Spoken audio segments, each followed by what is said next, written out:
new trailers for Kraven and a risque new Zendaya movie, our thoughts on episode 1 of Secret Invasion, potentially lackluster Comic-Con, another solid nostalgia casting for Stranger Things, the effort to save TCM, a review of No Hard Feelings, and more. Welcome to the madness.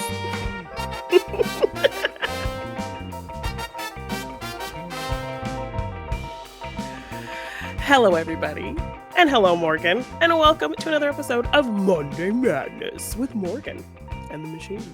How you doing today, Morgan? I'm doing well. Yes, I very nearly took my clothes off when Yes, you mentioned in no honor hard of No Hard feelings. Feelings. Yeah, I was not expecting that scene. No, it would have been appropriate, I suppose. It Yeah. wouldn't have been appropriate, obviously. We would have been banned off YouTube, Yes, and you but it would have would been never been fitting. able. Would have been It fitting. would have been fitting, but you would have never been able to see our faces again. Jeannine, if there's one thing you can't do, it's get naked on YouTube. You can't do it. You're not allowed to do it. You can do it on other places. You can do it in major movies if you want to. If you're Jennifer Lawrence in No Hard Feelings, you do whatever the hell you want. Yeah. You strut around with absolutely nothing on. By all means. Have a full-on fight, even.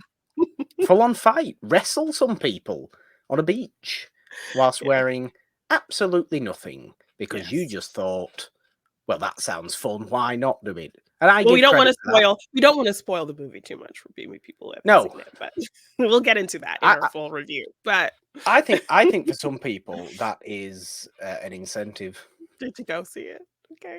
To go and see it. Really, I don't think that aspect of movie going has been lost on a certain group of the populace. To be honest with you, fair point. People probably would still go to a movie just for that particular reason, as though it's 1983 and you're going watching some sort of video nasty. Yeah. Well, you won't be going watching a video nasty, would you? They weren't theatrically released. That was the point of them. What am I talking about? I'm losing my mind. Maybe in some places. In some places, some certain shady theaters. Yes, sure. We've all heard the Pee Wee Herman stories. Yeah, that's a good point, actually. Yes, we don't talk about that. But about that. More people went to maybe movies like Porky's to see things like that. That is the whole point of that movie, isn't it? Yes. It's the whole point of the sex comedy. Is to have that sex nudity element to it. Yes. And No Hard Feelings is, at the end of the day, kind of a sex comedy. Yeah, a raunchy comedy, which we'll get into that because I think there is a conversation to be had as well about the loss of this type of movie and how it's just not really done anymore. So yeah, we'll get into that in our Let's Talk segment where we do a full review and discussion of No Hard Feelings. But we have several other things to discuss. So Morgan, would you do the honors of asking the question? I will, yes. I'll certainly ask the question. I always like to ask the question. So, Jeannine. So, as I mentioned off top the show, we have quite a few things up. We got some trailers. We love talking new trailers. So we did get a trailer for Kraven the Hunter, the new Kraven movie. Sony, in their whole effort to do these spin-off movies with their villains, things like Venom, Morbius. Morgan says, stop doing them and please focus on your animation. That's actually really good. So stop making live action movies that either nobody goes to see, that are mediocre or just not good, or people don't like. And what you're actually doing is coming off of one of the most reviled superhero comic book movies I think there's ever been to that level in Morbius in terms of a live action. But what you're also coming off is one of the most acclaimed animated comic book Yeah, so movies. yeah, just put all your energies into that and making that, Just do even that. more amazing because, yeah, the live action, like, n I would with things like Venom, I wouldn't say those movies are outright bad, but they're not that great either. Um, Look, I've s never been someone that's been interested in the Sony Spider-Man movies. So I'm coming at this from a complete outsider, having not even seen the Venom movies, having certainly not seen Morbius. I still have not seen Morbius, but I have seen both Venom movies, and I will say the first one, I was really not able to it wasn't able to really keep my attention all that well. I watched it on a plane. But I ended up actually seeing Venom 2 in theaters, and I actually had fun with it. It was not good, but I actually it kept me more engaged than the first movie. Um, but yeah, and I think there might be, Is that I'm not gonna act like I'm super well versed on these characters beyond the, Spider-Man animated series from the '90s, but I feel like maybe there's a bit of and I don't know, like, how anti-hero-y these characters can get in comics, but I feel like maybe there's a bit of a Maleficent thing kind of going on as well with these characters that also kind of deter, like, hardcore fans there doing probably this is, doing yeah. this anti-hero element, especially since they're not fighting their main villain or their main hero. So it's kind of these standalone stories with them kind of at the beginning of their creation or things like that. So they do kind of try to take this anti-hero route with them as opposed to them being full-fledged villains. So maybe that takes something away from the characters as well. But I love Aaron Taylor Johnson. I think the trailer looked fun in a very like 2000 superhero movie way, which I mean, that's not a bad thing, but is it worthy of a movie that needs to be made, you know? No, see, the strange thing is that I know next to nothing about Craven the Hunter, yet this trailer intrigued me into Craven the Yeah. Hunter. Mhm. Having someone who is kind of merged with lion's blood and therefore has animal instincts when hunting people down is quite an interesting concept to me. I don't mind the look of this trailer. The red band trailer, as you would call it, as well, Yeah. the more graphic trailer, the full, unrated trailer. Yeah. Um certainly has its fair share of gore in there, which you kind of like, you would expect for a movie called Kraven the Hunter about Yeah. someone who is a literal kind of manhunter. But it's nice to see it in there. I know Venom does have its kind of gore elements to it as well, its violent elements to it. So you kind of, I have to kind of give outside credit to the movies for at least going for it on that front. But has that maybe, steered these movies away from being as successful as they could have been? Yes. Or is that just simply down to them not being wonderful to begin with, or feeling like you said there, feeling like they're from another era of comic book Comic book movies, which movies, yeah. which sometimes isn't a bad thing. I No. say sometimes is not a bad thing. We still go back to the early mid 2000s comic book movies with fondness. Some of them, don't we? Of Yeah. course, we've just done and are about to finish a whole DC fringe DC movies. We're Yeah, about where to we finish that are this week with yes, where we steep Constantine. definitely into that time, that era of comic book movies, Yeah. so, yeah. It's weird how a couple of weeks ago on Morgan Hasn't Seen, we were talking about Catwoman, a dreadful movie. But this week, we'll be talking about Constantine, a movie which I really, really got Yeah, it into, was a solid one. um, only from a year. They're only a year Yeah, apart in release yeah. in the mid 2000s, or 2004 and 2005. So the era itself isn't a bad thing. Feeling like the era itself isn't a bad thing. I just think that I have so little faith in In the Sony's production of live these action films and the Spider-Man based stories, yeah. movies, or Mhm. whatever they want to call themselves. Yeah, yeah.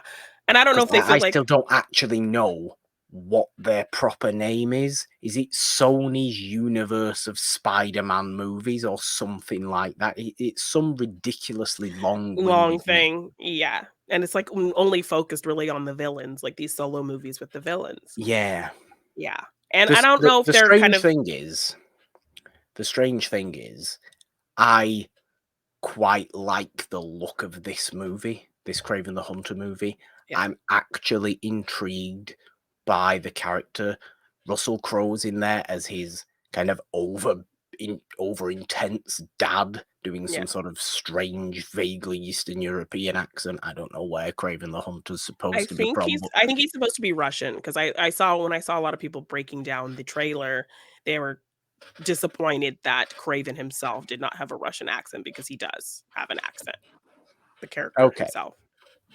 Strange, really, considering Aaron Taylor Johnson's more than capable of doing Right? accents if he wants to. Yes. So why doesn't he? I I don't don't know. know. That is a bit weird, but Russell Crowe is certainly putting one on, and it's strange that Russell Crowe always seems to show up in any universe of comic book movies. Yeah. I'm half expecting James Gunn to be casting him in some sort of redone DC role, so he isn't, Jor-El anymore. He'll be someone Something else. else. Yeah, yes. But I mean, and also this one is rated R. I think it's the first one. I think people really wanted Venom to be rated R, but they didn't go there. Oh, I Um, thought they were. I'm sure they were rated 15 in the UK. Maybe that's why. okay. I feel like because I remember hearing something like this is the first R-rated like Sony whatever Okay. of this thing. So I want to say that the Venom ones like people wanted them to be R-rated, but they weren't, if I remember correctly. Um But yeah, so the fact that this one's going to be more violent and gory, and even in that trailer that was shown, we see him ripping people's faces off with, Yeah, biting like pieces off of biting people. someone's nose off and things like that. Yes, It's like, yes, yes, we like this. yeah, I'm yeah. into So, this. I'm actually legitimately into that. I'm not going to say I'm excited to see the movie because I have absolutely no faith in it, and I but you are haven't seen any intrigued. of the others. Yes, But I'm intrigued by the character, if nothing else, which yes. I think is a positive, really. Yes, definitely, and I think most people love Aaron Taylor Johnson. I mean, I put up a funny TikTok about somebody like, "Oh, I hate these Sony, villain movies. They're not just not good, and they're just really, terrible. And why are they making these? I'm not going to go see Craven." And then, like, that he's asked, "Well, do you want to see the poster?" And he sees the poster, and he's like, "All your tickets to Craven." Just So because it's Aaron Taylor Johnson. yes, sitting in that chair shirtless with, like, a fur collar thing and, like, leaning back and yes. I mean, he's a very It's handsome great man. it's a great poster, so, you know, No, he's a very handsome man that people do like, and yeah. I don't think you can say that about Jared Leto, can you? No, Really, Mr. no, Morbius. He's a no. rather douchey looking man who nobody likes. Yes. He's a pretty Um, man who is very unlikable and culty and weird. Uh, very weird, very yeah. weird. Yes. Um, Tom Hardy, I suppose, would fall into the category of rather attractive man that everybody seems to like as well. Yes, yes. So the casting is either one extreme or the other, seemingly, for Sony's Essentially. leads. Yeah. I think they take turns. Strange, Yeah. strange. But no, I'm not going to say I'm into it. I'm just intrigued and don't actively go, this looks like another trash bag Sony Marvel movie, Yeah, I think that's which fair. I suppose we've got to give it credit for doing that. Bring me the gore though, and I'll be into it. If I hear good things, I might just turn up for Okay. Kraven the Hunter, despite the fact Okay. I know absolutely nothing Fair. about the I think character. that's a fair assessment.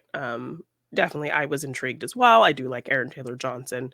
I liked the brutality of it, so that I think there won't veer away from that with the character, which I think is cool. So, I'm intrigued. Yeah, yeah. Anyway, I mean, we do have another trailer if you wanted Yes. to get that talked about now. This is Luca Guadagnino's new movie Yeah. that is apparently already getting. Look out for this for awards season next Yeah, year kind right. of You know, Zendaya conversation. in the conversation and with challengers. So this movie about this Yes. like tennis prodigy who's kind of in the prime of her career. She kind of has this relationship with these two other tennis players, leading to her eventually marrying one of them. But the competitiveness hasn't died down between the two men. She gets injured and ultimately ends up having to be the coach of her husband, and the two men end up having to play each other. So it's kind of building to seemingly her, you know, and how she's feeling about losing her career, having to train her husband, and the competitiveness between her and a man who also had feelings for her. And so it's all of these really messy feelings wrapped up in this kind of sports drama. So it looks pretty Yeah. intense. Um, I, for I'll be sure. honest with you. I think this is a really good trailer. Yeah. It sets you up everything you would need to know about this movie without actually, of course, giving you the satisfaction of seeing the intensity Yeah. come to pass. But the fact that, the character Zendaya's playing is lauded as the next big thing in tennis, and she has this knee injury that we actually do see in Yeah. this trailer, um, which ends her entire career very, very young. But yeah, like you said, she has these two guys kind of vying for her attentions for basically her entire life since they all got involved in tennis. They were all kind of hanging around when they were like 18, 19 and just starting Yeah. right before she got her injury. But obviously, years later, we see years later have passed in the trailer. Like you said, she's married one of them, but the other dude still around, still a good tennis player, much like her own husband is Yeah. still around, still a good tennis player. So it is, yeah, it's going to come to a head. It looks like a very stressful Yeah. movie, but Very emotional, kind of just messy feelings wrapped up together. Yeah. you've got to admit, Luca Guadagnino's got history with making movies with very messy relationships. Yes. Yeah. So he's pretty good at being able to convey really sometimes tough to watch, not hard to watch in a nasty sense, but tough to watch in a just kind of it hits you in the gut sense. Yeah. Um, which I think this movie looks like it's going to do. I think Zendaya's going up and up in everybody's estimations Oh, anyway. yeah. She's just flying, Yeah. and rightfully so, because she's kind of great. Her star power is exploding, and it should be. Yeah. I, Definitely. I would say that the if this was old Hollywood, the studios would have a plan for Zendaya to win the Oscar within the next 2 years. Yeah. Yeah. Um, but whether that will happen or not, she's probably on the trajectory. Trajectory. Horrible word to try and say to to do something like that. Whether Yeah. it's this movie, whether it's a future movie, perhaps this movie gives everybody the major movie version of a really great dramatic Zendaya, because I think we've obviously seen a side character in the MCU. We've seen her Yeah. on television do good dramatic work. Yes. She's been in smaller movies Yeah.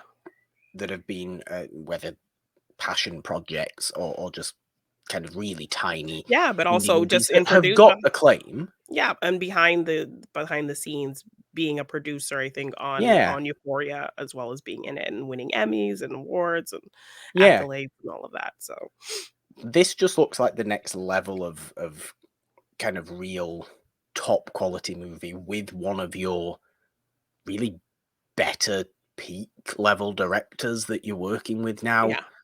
You know, Luca Guadagnino has really crafted a name for himself in the last under 10 years, 8 years, something Yeah. like that.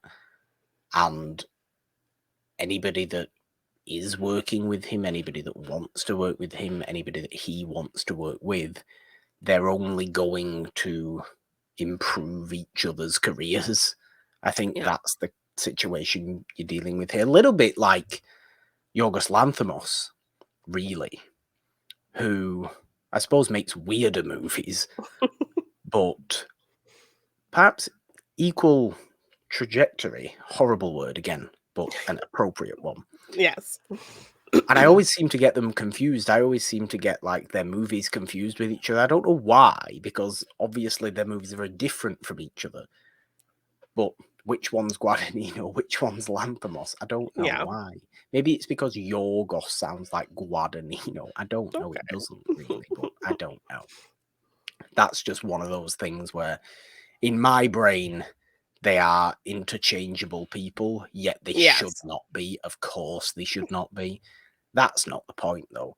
The point is, I do have a lot of faith in Luca Guadagnino, and I have a lot of faith in Zendaya in Zendaya. particular, who is the absolute lead of this movie. I can't say I've ever really seen the two male leads Yeah, me neither. in anything, or even really heard of them. So you have to assume this is Zendaya's movie Yeah. entirely, and I think it looks really good. It looks really intense, Yeah. really, I suppose, emotionally powerful. While it's not going to be. I don't think it's going to be a tough watch. I just think it's going to be a Maybe a a bit of an stressful intense. Yeah. relationship watch. Yeah. You're gonna want characters to make certain decisions that they're not going to make, Yeah. and decisions that they do make are going to have that. They're going to promote that reaction, provoke that reaction Yeah. from you, which is what a movie like this should be. Definitely. Yes. Isn't that So, exactly what Call Me by Your Name did? yes, it's gonna be messy, but that's kind of what you want. So, Yeah, and it's going to give her an excuse to kind of go off, yeah, which you know we like. uh, We like. we Yeah. like that. Yeah. We like that. So I hate the look of this movie because it's going to stress you out to high hell, but But it I looks like think we're it's gonna going to get be some really really, great really good. story and great performances for sure. Yeah, I think it's going to be really, really good. It's nice. It's nice that we're getting trailers for that kind of movie Yeah. now as well. We got that Poor Things trailer as well that we talked about, Lanthimos movie. Mhm. You're starting to get, in June now, mid-June, you're starting to get trailers for those nice October, November releases Yes, that and getting out are of our actually big going to be the best movies of the year. yes, and getting, away from our big or attempting to be big summer sequels and remakes Yeah, and franchise fare, so we're gonna get into some, like, wonderful original type stuff, so, which we yeah, always like. We we do, always like. we do. We do have a few little news pieces as well that we did want to talk about. Yeah. One of which being that major movie studios are not going to be turning up for the big San Diego Comic Con this year. Yeah. Your Marvel isn't there. I don't think Warner Brothers DC's there. I don't think Sony's there. Yeah. But especially someone like Marvel, who those Marvel San Those are the Diego panels are biggest always draws, historic. biggest panels. We get so much news and information, and they lay out the whole plan. But because of the writer's strike, and obviously, I think there's things going on, I think they actually set the date for Jonathan Major's trial. So I don't know if they're kind of Oh, have ba- they? yes, for August 3rd. And it's Okay. seemingly like he has a lot of evidence in his favor from what I'm seeing. Okay. Um, so, I think maybe they're waiting on that to really delve into the future of all of those projects. So they really that stuff's kind of up in the air, not just from writer strike, but Yeah. also from kind of their star that's really leading the charge of the next phase. So they really have nothing Is they he can share actually or a show or horrible talk about. person or not? Yes, yes. Um, so yeah, they're kind of in a limbo, a lot of things. So not surprising, but it's like those were the biggest draws, I think, for Comic Con. So what does that mean for what we are or what people are going to get out of Comic Con? Because I mean, there are other things, obviously, but those were always kind of like the biggest panels and all of that. So Yeah, well, obviously I know this, San Diego Comic Con is a massive news. It's basically a massive news day, isn't it? Or yeah, news week. yeah, That you just get a load of movie news, and it's not really about celebrating comics or movies or anything like that. I actually think when things get that big, yeah, they should just stop pretending to be what they're not. You know, like San Diego Comic Con. No, it's not. It's just an expo now. It's just a, essentially. it's a place where a load of people pay thousands of dollars Yeah, to go, stand in queues, wait to get in a sweaty room with about 5 famous people sat down answering the same questions you've heard them answer in the interview they gave last week on some YouTube channel that you yeah. are subscribed to. So what's really the point? Just so you can be there and do it?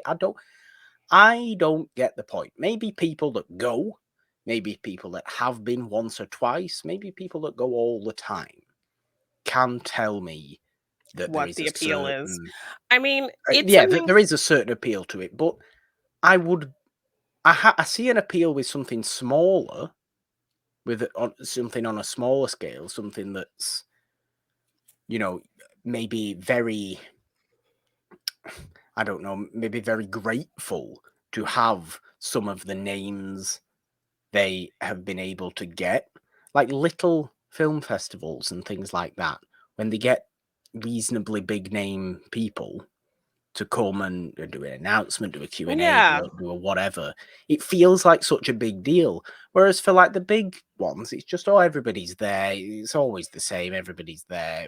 We take things for granted. And I think that's sometimes what I feel is the case with San Diego Comic Con. I feel like it just from everything I've learned about it since getting into that kind this of movie world over space, the yeah, last 10 years or something like that, I've become less and less intrigued by anything that happens there because a lot of the news that gets put out there, like what makes the difference of it being put out there to just being put out at any point?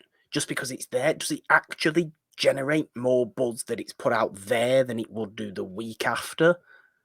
Or is it just because this event that San Diego Comic Con is has become so bigger than itself that everybody feels like they have to be there? And like in this situation that we're going to have this year, when no major people are there, yes, okay, there'll be some, the Paramounts of the world and yeah, things like that may be there, but your major two, which is always Marvel and Warner Brothers, always is your major, yes, Disney, Marvel, Warner Brothers, DC, it's always your major yeah, two of San Diego Comic Con.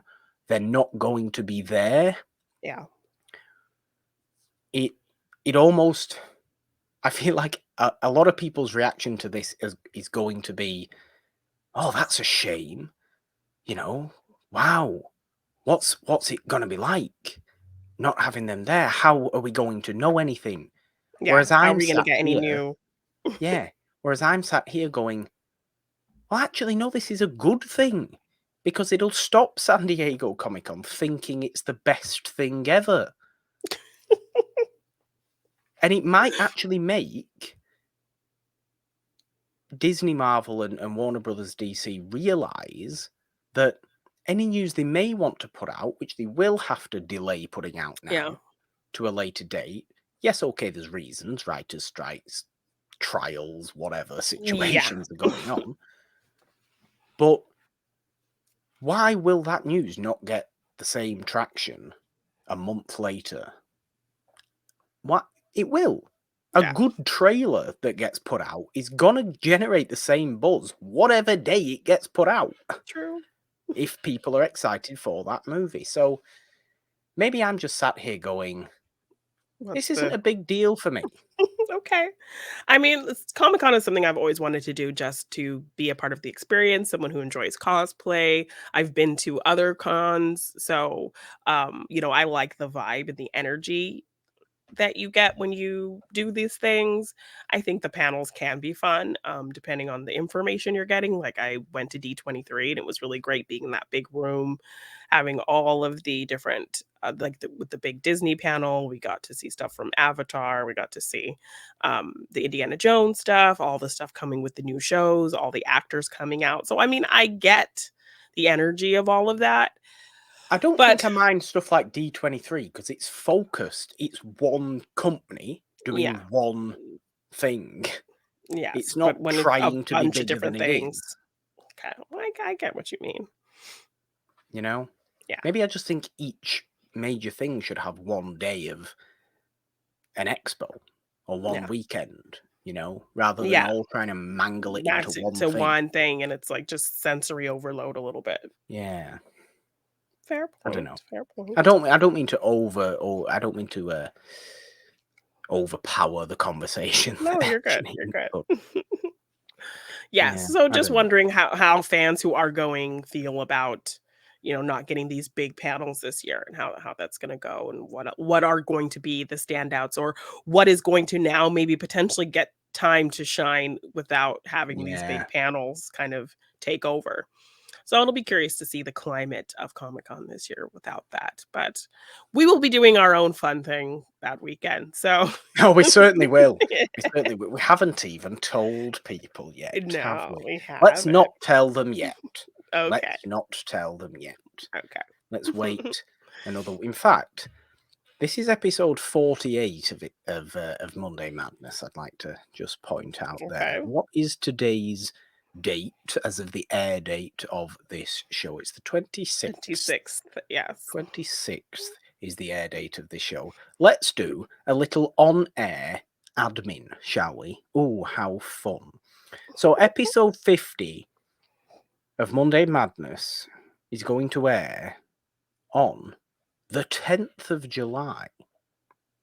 Okay. Episode 50 is going to air on the 10th of July, and I think, Janine, that is an appropriate time to announce.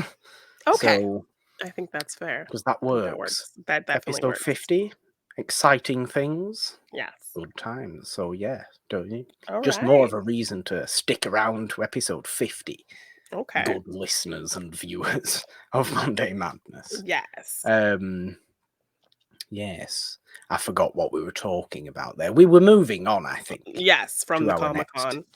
yes, news topic, which I'm sure probably, I mean, I'm somewhat excited. I'm as excited as I can be, but I mean, news like this doesn't necessarily tend to boggle my mind and make my eyes pop out of my skull. But Linda Hamilton is apparently going to be in Stranger Things season 5. Now, I think you're a bigger Things fan than I am anyway. I Yes. enjoy Stranger Things, but I do think you're a bigger fan than I am. So Yes. perhaps this Yes. is more up your alley than mine.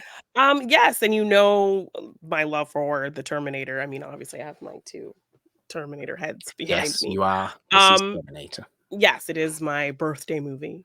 Judgment Day is on my birthday. I love that first film for being this sci-fi horror, really cool, small little indie movie, but still crafting this really great story. And leading to T2, which is an amazing movie. I love what Stranger Things does with this kind of nostalgia casting, casting actors like Winona Ryder and Sean Astin and people that, Paul Reiser, so people we know Yeah. from like 80s movies and bringing them into the show and just Even Modine. yes. So, we can kind of go back to the characters we remember them playing in these nostalgic movies and then pulling that into here. I think that was like a fun thing with Paul Reiser's casting. They purposely cast him in this role as this doctor so that we would be suspicious of him purely based off his role in Aliens. Yeah. Like, could we trust him or not? So, I think that's the funnest part of the show, that they really play into the 80s aesthetic. I think people kind of maybe don't like it for that, or think it leans too hard into basic nostalgia things, and um then maybe they get annoyed with it or they're tired of it. But that's one of my favorite things about the show. So to cast somebody like Linda Hamilton, who's really popularized in big nostalgic movies and a big nostalgic franchise, I think will be really fun. So I'm curious to see who she's playing, what she's going to do. And yeah, I'm excited for this new season to see where things kind of go and continue, because we ended on a pretty hard note, and this last season was really sad. Like, we had a lot It of painful was. elements. I, I, So I happen to think Stranger Things season 4 ended so well yeah, that I feel like I kind of hated the very end of it. Hate is a strong word, but we're the frustrated fact it with. was all, oh, it now is entirely the upside down world, everything's coming, all the demons are actually, they're all there. It's taking really over. Like, why not just leave the entire thing on? Hawkins is destroyed, essentially.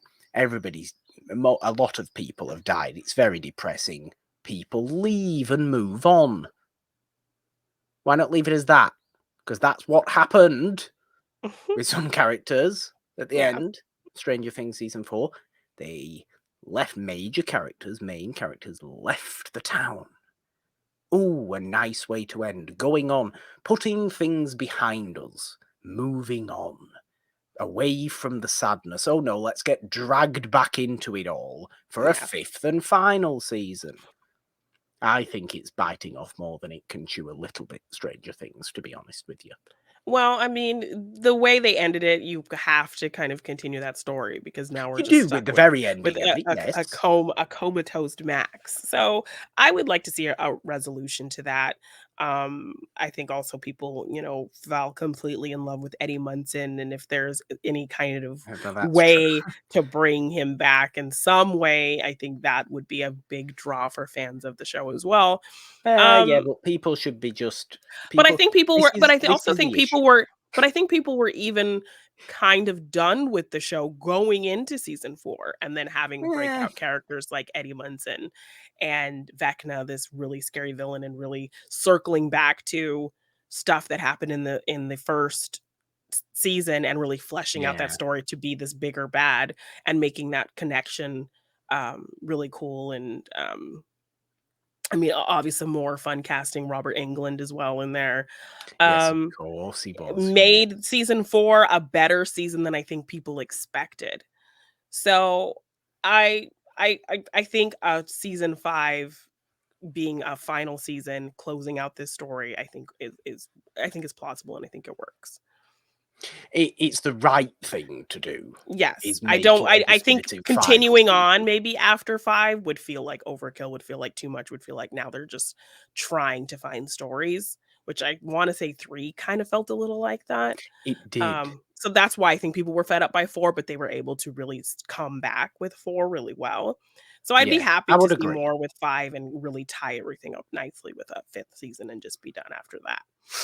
I would agree, but that's also why, because I think season 4 was, really strong, really well rounded, and tied very well to the very beginning of the entire show. Is that full circle aspect not a great way to finish? I know it's Yeah. got loose threads there. I know it had Yeah. loose threads there, but you could, if you wanted to have season 4 be the finale of the show, Yeah. those loose threads could have been tied up. They are left loose because you have a season 5, and they knew Yeah. there was always going to be a season Yes, 5. yes. But it could have quite easily just been either people are dead and or we're just trying to people are yeah, moving on. yes.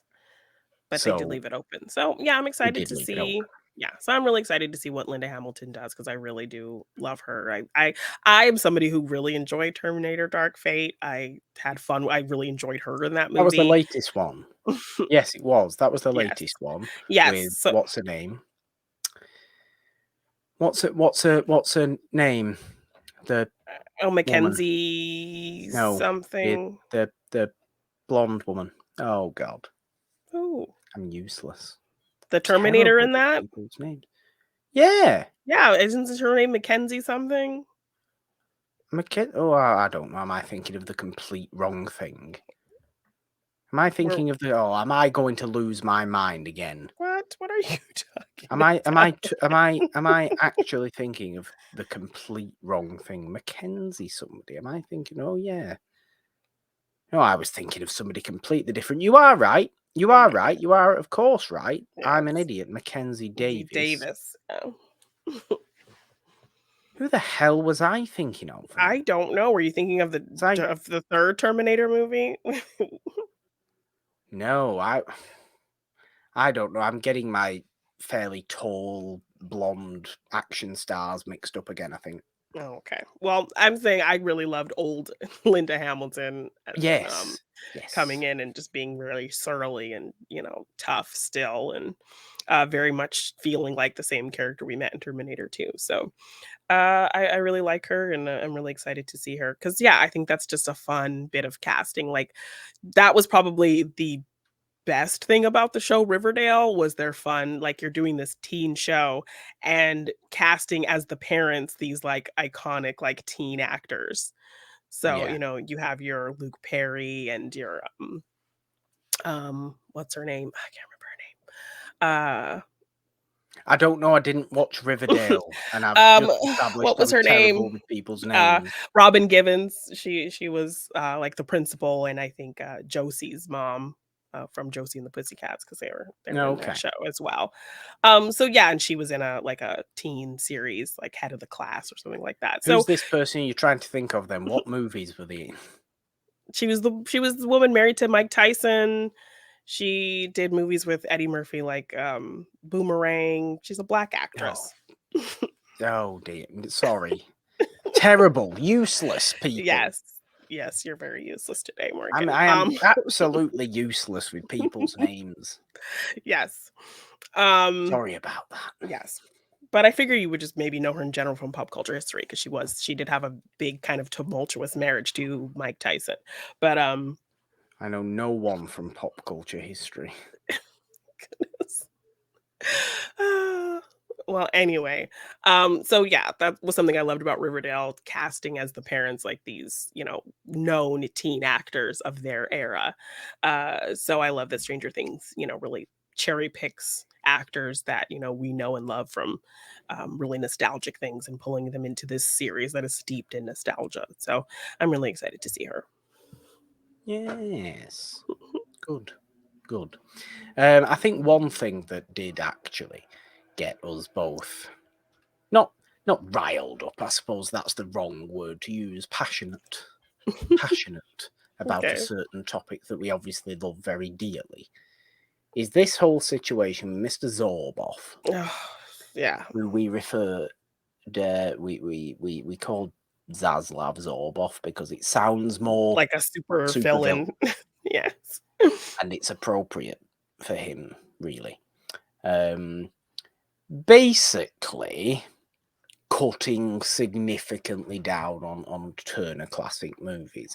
Now, Yeah. Turner Classic Movies is, of course, a more mainly an American thing. It does have its British counterpart, which isn't on free-to-air channels or anything Yes, like and I that. do think they have their own streaming service as well, but they are also connected to HBO and Max, so there is like Yeah, a TCM section on Max. yeah, there's not, which there isn't that in Britain either. But obviously, I am fully aware of the importance of TCM, of Turner Classic Movies, Yeah. and we should all be very aware of Yeah. the importance of that. The fact that it is looking like he is wanting to push it to the side and, not propel it up Yeah, into or where it should pot be. yes, or potentially even, like, just kinda shut it down because he's already fired, I think, 3 big executives from TCM, and the concern is strong enough that we're getting 3 huge directors, Paul Thomas Anderson, Martin Scorsese, and Steven Spielberg, getting on an emergency call with him to implore him not to get rid of TCM because it is really important what they do with sharing and preserving classic movies. So, yeah, like, this man is a complete idiot. I think he's proven that in a lot of ways. Many, many times he has proven this now, and obviously the celebration, the preservation, and the love of old movies is something we obviously Yeah, are super are passionate about. very, yeah, are very, very into.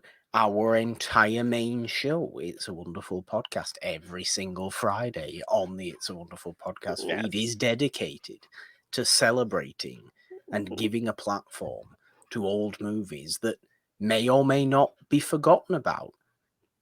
Yeah. TCM, Turner Classic Movies, does that on at least a national front in Yes. the US, if not Yeah. a worldwide front. And why would you want to stop that? You Yeah. are not only cancelling out so much entertainment for people, but so much integral, important education on movie history, Yeah. on 20th century history, because so much context from the real world can be gathered from the Yes, movies and made how at much certain times. yes, how things have changed with the studio systems and the Hays Code, and so much history in terms of how studios were run and, roles people were getting and, the kind of grooming of certain actors and actresses to be this person that you needed them to be for your studio, and, really a great history in all of that, and also you just don't get the movies that you have today without the blueprint of these films. Watch something like No. It Happened One Night and tell me that that is not, your kind of blueprint for something for, the modern rom-coms that we have today. Yeah, for Um, every modern rom-com, yes, near enough. so yeah, these movies are really important in terms of showing a part of Hollywood history, of film history, highlighting great actors that did some amazing things that inspired a lot of actors who we see today. Um and they're just and there's some great movies. Like, if you love movies, there are some great stories that you can find in classic films. So the I fact mean, that that he's should be. even contemplating minimizing it or getting rid of it altogether is just really heartbreaking. Yes, I mean, that sort of stuff should go without saying. As the head of a major movie studio, which has itself got some of the very best old Hollywood movies Yeah. under its banner, Warner Brothers, to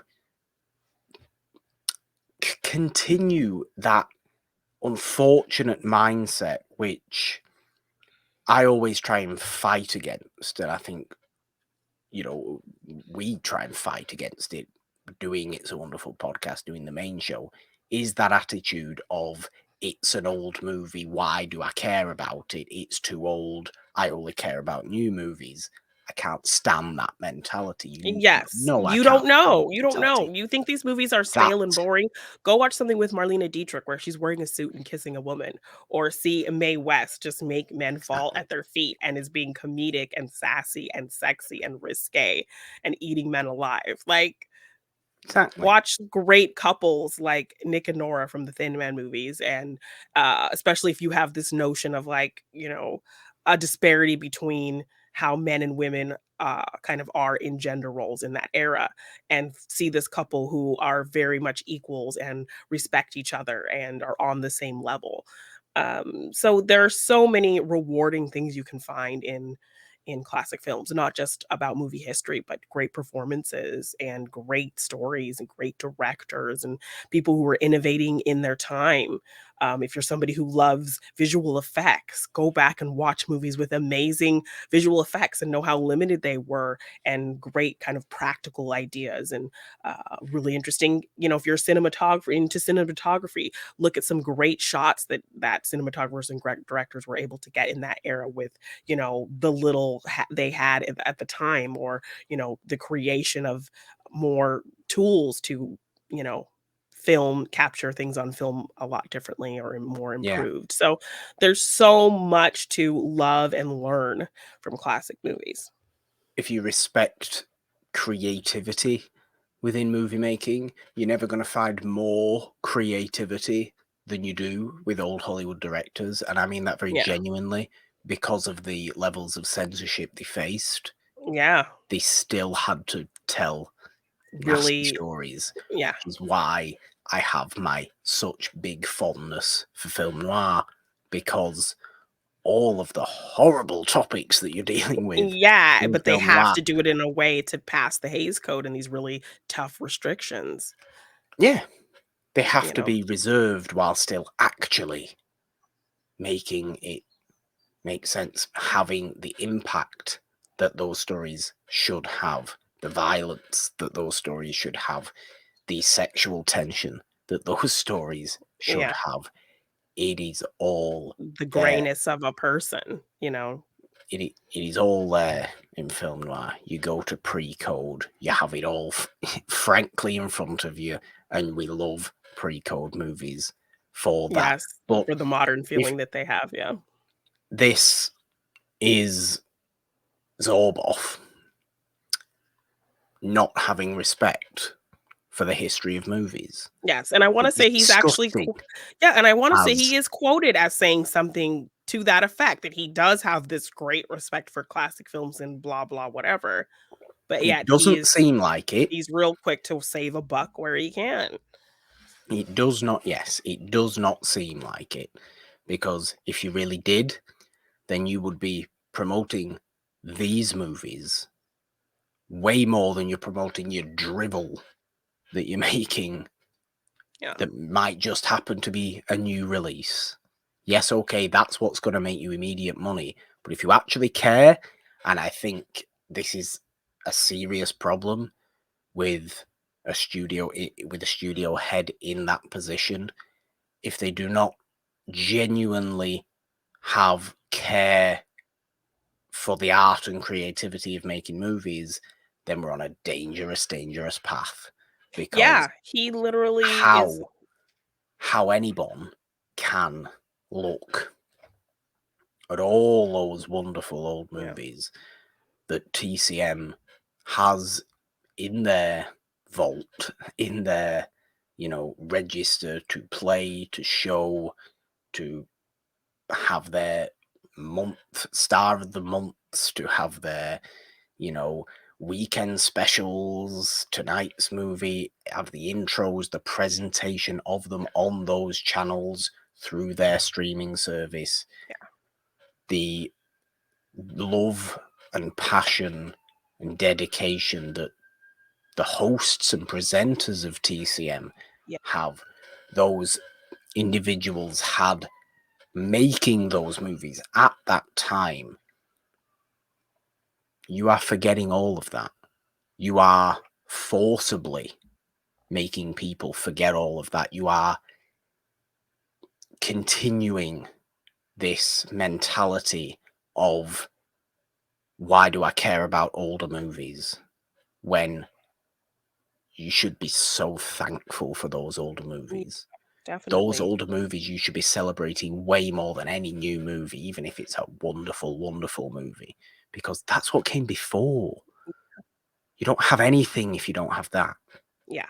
And I mean, So I use TCM as a tool for us, when I'm going to look for something that we're gonna cover on It's a Wonderful Podcast, I go straight to TCM, and you know, you talk about them really kind of doing a great job curating all of that. Well, I go in there and I see they have split it up in these great different highlighting of different actors or directors.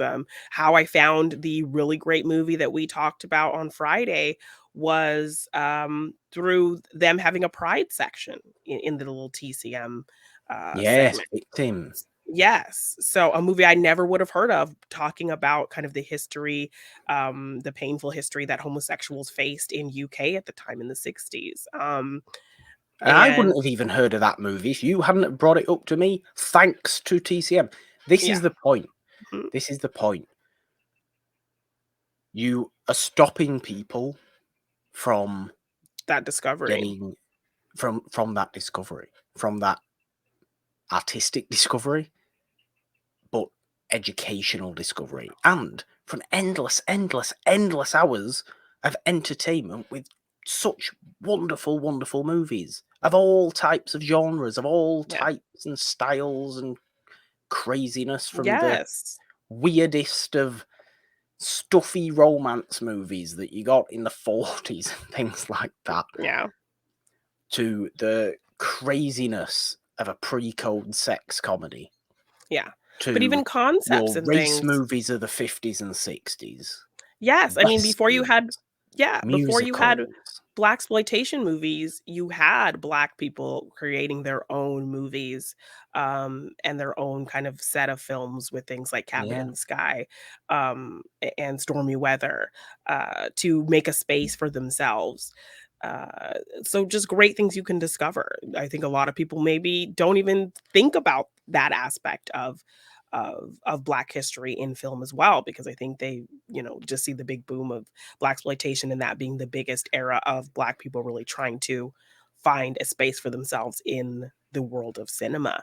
But you can go back even further and find Go evidence of back to the that. very beginning. Yeah.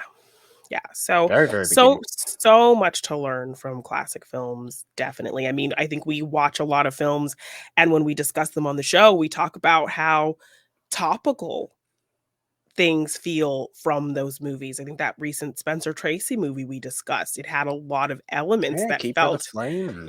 very relatable to what the world looks like today. Um, like, I think, you know, a concept that is now used commonly in today's dialect of gaslighting is based on a very old movie. Gaslight. Yeah, the movie Oh, Gaslight. a wonderful, wonderful, nasty, horrible noir drama that Gaslight is. Yeah. The most despicable manipulation possible, but what a fantastic Fantastic movie it movie, is. and it's a term that, now is part of today's lexicon of language, and it's based on a movie, a classic movie. So So, just yeah, For God's sake, Zorbov.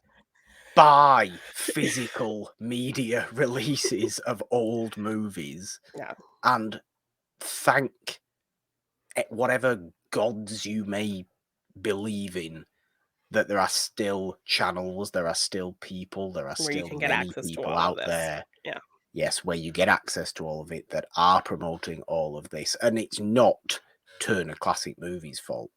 I love Turner Classic Movies. yeah, I'm not even that of a big viewer of Turner Classic Movies because I'm in Britain, who it isn't on free to access TV here. We don't have the TCM streaming service either, but we have our equivalent.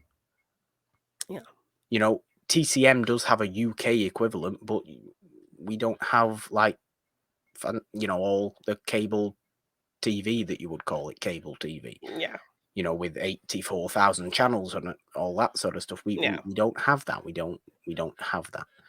yeah. So we don't get TCM. But But I'm you can aware of respect the it for what it does and the yeah. importance of it for sure, I have the as I have the TCM YouTube channel. yeah, I'm so very aware of the importance of something like that, and it's yeah. disgraceful that the head of its studio Doesn't is see is really trying yeah, to minimize it. yeah. It really is. I just hope those working directly for TCM can show their passion even harder than they do every day. Yeah. To bring that through to as many people, because everybody deserves that opportunity to Definitely. watch those movies, to get into those movies, to discover those movies, to be educated on movie history in that way, because it's such a fascinating area, a Yeah. fascinating topic, and is so far from the boring black and white stodginess that idiots will have you believe because they don't like watching movies from before 2010 Yeah. because, oh, it doesn't feel right. Shut up and go and watch. Yeah. I don't know. I couldn't think of a movie. Shut up and go and watch Night of the Hunter. Yes. And you tell me that you're not impressed. Exactly. I don't get it. It's horrible. Anyway, I suppose we'll have to move on from that Yes. conversation, Jeannine. We did have a couple of reviews of things, so I don't know if you wanted to kind of merge both of them into what we'll call our Let's Talk, because we do Yeah. have a We can couple do that. of Yeah. reviews, really. We'll start with episode 1 of Marvel's Secret Invasion, Yes. which came on Disney Plus this week. Wednesday, I think it's airing on Yeah. Wednesdays, so that's nice, isn't it? Yes. Not a Sunday show totally Not a screwing us. Sunday. It's always nice. It's come under flack for having an artificial intelligence intro, which I Yes. actually hate. And I use the term hate very meaningfully this time, because it is here's another revolting bit of disgracefulness, how you can do that. I Yeah, and mean, especially in how this climate of people of creatives fearing for their jobs, creatives fighting for, the value of what they do and what they bring to the world of TV and movies. And then you're going to do something like that, which just feels like, you're the richest, one of the richest corporations, and you can't pay somebody to create this for you. Like, pay it like you've done with everything else. yeah. Pay a team of people to create your intro. Yeah. Why have it be generated? And then they Again, want to it's a be movement into just yes. disgusting territory. And then when they are asked any more kind of I think I've seen some things where when they were asked a little bit more detail about it, they just they didn't address it at all. So obviously, if you're kind of afraid to address it, you know that there's something wrong with doing something like this. If you were so proud of it, then you would be out here talking about it or defending it or something.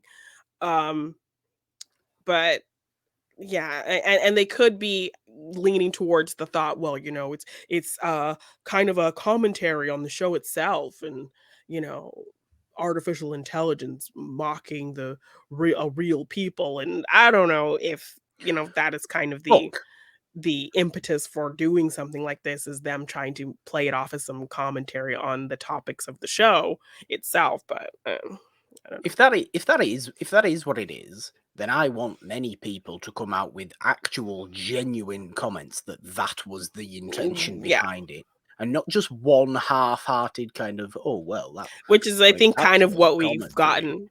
Yeah, which I think is kind I of want from what I've literally seen. everybody Yeah. involved with the thing, Stand everybody, behind with this choice. Stand, yeah, to come put out this and out there with say, your whole chest and say this was purposeful. yeah, it was purposeful. We did it like this because the Skrulls are taking over. You don't know who's who, and it's all about A um, commentary on that. Yeah. a commentary of lack of trust and humanity becoming less human. So Yeah. we thought we'd be interesting about it and have robots make our intro rather than human beings. To which we can all then turn around and say, "Do you know what? Okay, that's kind of Credit to you for interesting. All going there, right. for Yeah. for going that extra mile." But at this point, it looks lazy and it Yeah. looks horrible, And it looks like a and we cash, like you're can't be trying to save having money this and cut happen corners. again. We Yeah. can't we can't be keeping having this sort of stuff happen, because if it happens now, something else does it, and then something else does it, Yeah. and then we really start to worry. Yeah.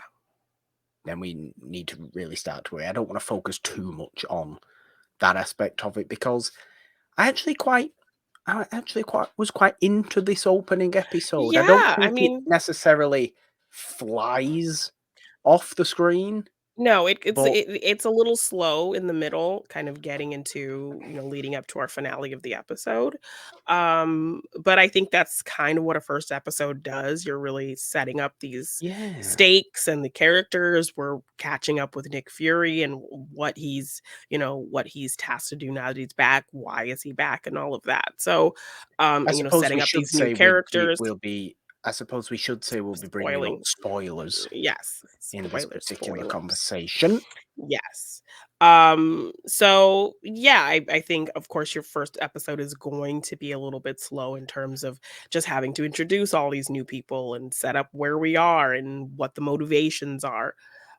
So I get that. Like I was able to kind of sit in it and be okay with where it was taking me and just try to take in all this new information. Because it does lead to a pretty harsh and surprising ending in general. So Well, I'd say it leads to a pretty harsh and surprising beginning too. But yes, yeah. whether I was quite unsure, because we open really with Martin Freeman, with Everett Ross, Yes, yeah, who has been a and staple really now yeah, for some years in the MCU. He's yes. been around, I want to say, since Age of Ultron ish. Was he in Age of Ultron? Or was it Civil War? Maybe I mean, Winter it's Soldier? no, Civil War, so Civil War. Quite a yes. while then. Yeah, Quite a it was while Civil War. I do believe so, yeah. that Everett Ross has been this in this franchise in this series in the MCU. He seems to be a Skrull at the Yeah, so beginning of kicking this. off Is the he actually a series Skrull, or is this a Skrull impersonating him? It is unclear. yes, so kick off a character that we have known and a familiar face as a scroll right off the bat really sets up what we're dealing with in terms of who can we trust. Yeah, So I think that was kind of a smart opening for sure.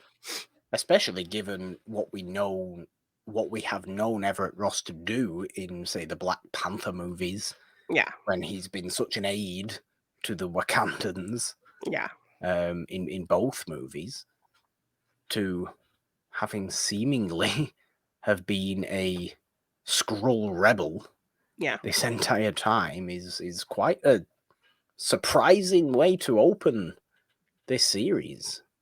But what I got from this first episode is an awful lot of this idea of mistrust, this idea of confusion for all these characters, yeah, this idea of the Skrull invasion, the secret invasion of the title, yeah, goes so much deeper than most people think it goes. yeah. And Talos, who's back, Ben Mendelsohn from Captain Mhm. Marvel, he's obviously our good Skrull who, is on the side of humans and wants peace and all this kind of good Yeah. stuff. And okay, we like this.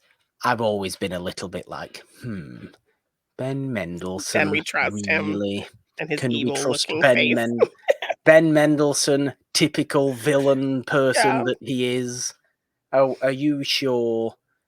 Seems so. Seems so. I yeah, mean, that's what Talos was in Captain Marvel. yeah, He was seemingly a villain Skrull who turned out to actually be quite pleasant. So maybe I'm actually unfairly judging Mr. Ben maybe it's a Mendelsohn little here. bit, yeah, He can actually play nice people as well. yeah, But he is kind of our indication into just how intense the, I suppose, Skrull insurgents yeah, are going to be and can be and have been, because it's, you are really unsure now as to who is who Yeah.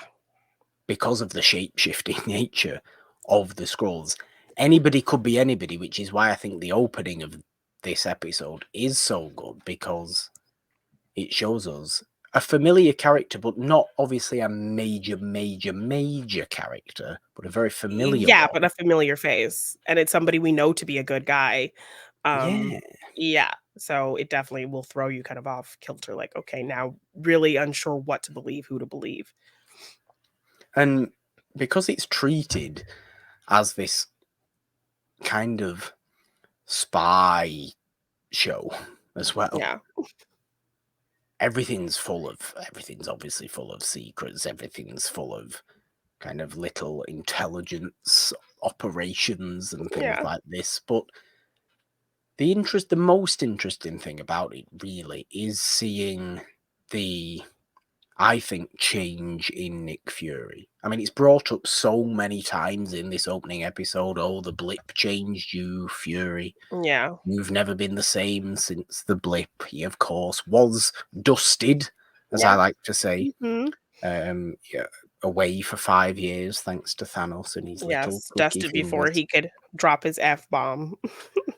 He was, which I thought was very unfortunate, Yeah. and somehow led to Chris Pratt being the MCU's first F-bomb, Yeah. which I'm sure Sam Jackson was really Really upset upset by. about, yeah. A man known for his profanity, Yes. and rightfully so. But he does come across as, I don't want to say past it, but he comes across as lax almost in Yeah. this first episode. Like, he has been away in that kind of space station, either Yeah. chilling out or Mhm. setting something up or Saber or whatever he was whatever. supposed to be Yeah. doing for a long time, that he has maybe forgotten the intensity of his former job. Yeah, how his difficult it can be, and intelligence yes, job. and the That, trials that do come along with this job. Yeah. yeah, and the Which speed and the necessity to yeah. do everything so precisely that it doesn't go well for him in this episode, and he gets on the wrong side of things. He is playing the game steps behind everybody else, Yeah. really, which is, like I said, it's strange to see, because he was always somebody that was so ahead of everybody else, that knew more than everybody else, even Yeah. when you maybe thought he didn't. He And always I seemed think the filmmaker talks about him showing up without an eye patch, which kinda just speaks to, I think Samuel Jackson said when he has the eye patch, that is Nick Fury at his strongest. So seeing him without it is showing a sense of vulnerability in the character. So, Yeah. yeah. I mean, let's not forget he was scratched by a cat. Although sorry, it A wasn't a cat, flirkin, it was whatever stupid a name. flirkin, right? A flurkin, yes, I think. A cat octopus, I'm going to call it, Yeah. because it was a cat with tentacles, as far as I can recall. Yes, And which, large. his, epic line delivery would lead us to believe it was a much more interesting story than just a cat flirking, scratching him, because last time I trusted someone, I lost an eye. That's just his cadence, So, Janine. we don't need your cadence for a cat scratch fever. He can't help the way he talks. Everything sounds so intense Yes, I guess, and but yeah, he theatrically really he delivered. really built that up. So when we actually saw it, it was like, really, that's it? Oh, okay. But I guess he did trust Flurkin, so He did. But I but like how he's being allowed to kind of go within himself, Sam Jackson here. I yeah, think it's going to be a far more seriously dramatic performance from Sam Jackson than we've seen in a very, very long time. This is not yeah, his game. This has never been Sam Jackson's game of being quiet and introspective. Yes, and It thoughtful and seems to be what yeah. we're getting from Fury in this series, or at least in this first episode. I find it very, very interesting. He's going to have to deal with tough issues. He's going to have to, deal with sadness, with loss, Yeah. and with regaining his competence, I suppose, as well. Because obviously Nick Fury is going to show up in The Marvels later on this year. Yeah.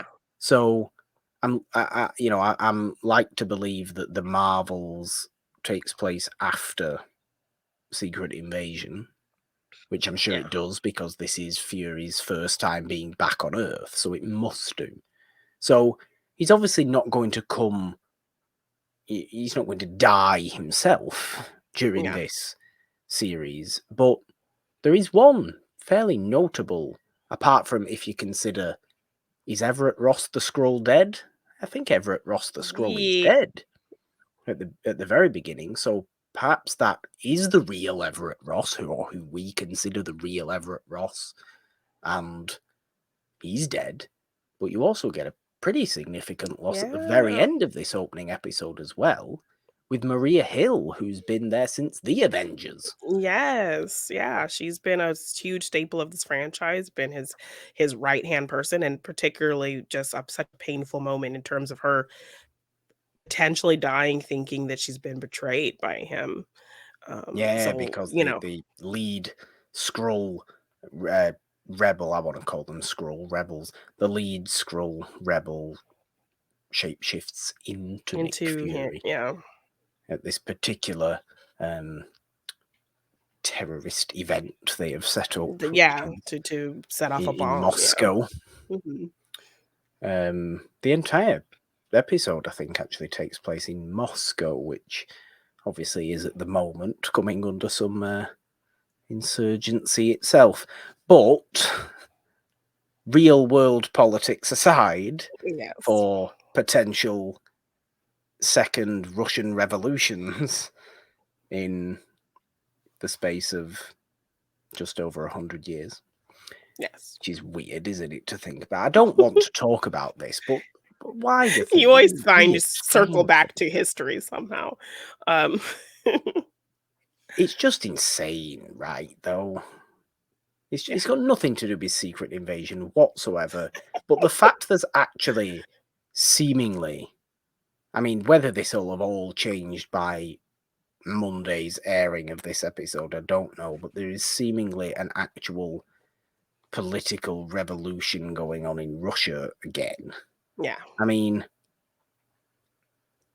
it's their own fault, you know. Yes, It's yes. their own fault for being just the worst, really. But that's not the point. It's not Russian people's fault, is it? It's not little Dmitri from St. Petersburg's fault. It's one person's fault, really. You picked the most, like, known place and the most stereotypical British or Russian name. Well, It's fine, it's fine. Um, what do you want me to say?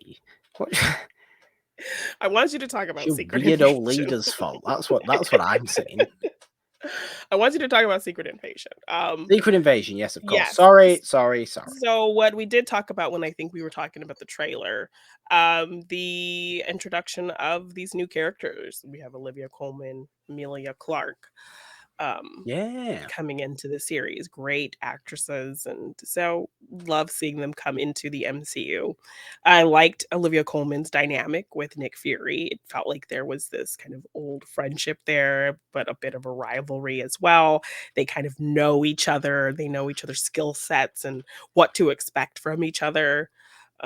So it Is made it for I really strange, though? Is it strange to have Olivia Colman's rather crazy, ditzy kind of persona in this, in a series as obviously very serious in tone as Secret Invasion is, playing a character that's also like an MI5 operative? no, because I mean, if you know the MCU, you know there's always this kind of jokey undertone because even Nick Fury, he's very much being a little jokey himself. So I think it speaks to the dynamic that they have and the comfort level they have with each other, that they can be Possibly, this yeah. way and she doesn't have to be this boss kind of person around him. Maybe it's also her way to disarm people and, think of her one way and then, she'll just dig it and be ruthless when you least expect it. So, I think it works, especially because of how Nick is reacting to her and how their banter is kind of doing a little bit of a silly thing. I think it just speaks to the characters and how they feel when they're around each other and how they choose to act when they're around each other. So, I saw it as a way of speaking to the characters. So, I get that. I get that. Emilia Clarke, I do find really interesting actually because it's revealed she is Talos's daughter, yes, the young kind of scroll that we estranged saw daughter. playing with a young Monica and Captain Marvel. Yes, Yeah. Talos's estranged daughter who has joined the evil scrolls. Yeah. As my sign says today, ah, the scrolls, because Yes, because there's just a we shouldn't very be big scared group of of the them scrolls.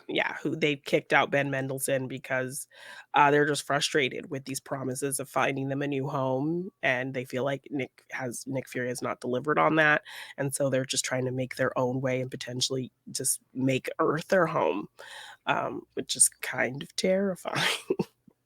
It is, but at the end of the day, the scrolls are still refugees. Yeah. Yes, okay, some of them are being now a little bit extreme about it, Yeah. but they have, people have gone back on their promises they made to them. You Yeah. can't disagree with them on that front. True. I just think perhaps Talos is a little bit more patient and a little bit more understanding And a of little bit more trusting of Nick and a the little bit more promises that trusting Nick of made. Fury, Yeah. yeah. But it has been 30 years. Well, and I do like their And they friendship as still well. haven't got anywhere. Yes, but I do like their friendship as well, and that there's that trust is still there. Like, when they first see each other, they kind of put their heads together, which is seemingly like a scroll kind of connection, handshake type, Yeah, show of love type thing. So I liked that that was there um, between the two of them still after all this time. yeah. It's I was into this. It doesn't, like I said, it doesn't fly off the screen, Yeah, but I think it sets up a real quietly intense, intriguing situation that I think is going to have big ramifications for the world of the MCU, yeah, really. And given that we seem to get two fairly major character deaths, not major A-list character deaths, but certainly C-list staple, character deaths, staple staple character, character death. regular Yeah, character yes, deaths. really, memorable ally character deaths. Yeah, which is something I think the MCU has come under fire for not doing, Yeah, often enough. And then everybody will point to, oh, well, look what they did in Endgame. Well, yeah, that was because it was literally the biggest movie in the entire yeah. world. On top And of ending of 10 or so years of yeah, contracts and people wanting to potentially move on and them ushering this new phase of younger people as these people are getting super old. exactly. So there But were a lot of sometimes, factors. but sometimes it just works for emotional effect in Yeah, stories yeah. to kill off regular characters. Yes, and give you that sense of, Danger. discomfort and danger where you kind of are worrying now for any character that you love. Yeah, So, you really are. So I yeah. definitely got that from it. I enjoyed that first episode. Yeah, I think it laid Super everything out enjoyed really it. well. I think it introduced the new characters and their dynamics really well. We got a really gut punch ending, so I think it's gives us something really interesting to expect going forward. On top of Nick already being completely the most vulnerable we've ever seen him. Now he's gonna be dealing with the loss of his most trusted ally and live with the guilt of her potentially thinking that he's the one who did it. So, to have to try to focus on everything he has to focus on top of, now an emotional loss. Um, Yeah. I'm curious to see how that's gonna play. I like that Rhodey's in here, he's gonna get some stuff to do, so and Yes. probably build up his movie and all of that, so And President Dylan McDermott Mulroney, mm, who yes. is here as well. Yes. So yeah, I think it was a good setup to where we're going and who we're dealing with and what's going on. So Yeah, not the most, fast-paced episode, but definitely a solid first episode, solid build and introduction to things. I think so. I think Yeah. so. Well, let's get into another nice review we have. We spoke about it at Yeah. the very beginning a little bit, but the new Jennifer Lawrence movie, No Hard Feelings, was released Yes. this week. A raunchy rom-com that it certainly was. And did we enjoy this movie? Let's get into a review of No Hard Feelings. I suppose we're going to be talking about spoilers of this movie, Yes. even though, God, I mean, it's not something that you That really you have kind to. of are worried about getting No, it's spoiled. not Yeah. something that you're worried about, is it really? But I suppose you have to say it. You have to say it, don't you? But No Hard Feelings. I would just like to say I really enjoyed this movie. I think this was a stressful movie as well, though, much like I think Challengers is going to be. Yeah, but in a different way, I guess. In a different way. This was a little bit of, I suppose, a little bit of second-hand embarrassment stress, Yeah. but also just like people being so stupid stress of just, oh, for God's sake, stop actively hating yourself, everyone in this movie.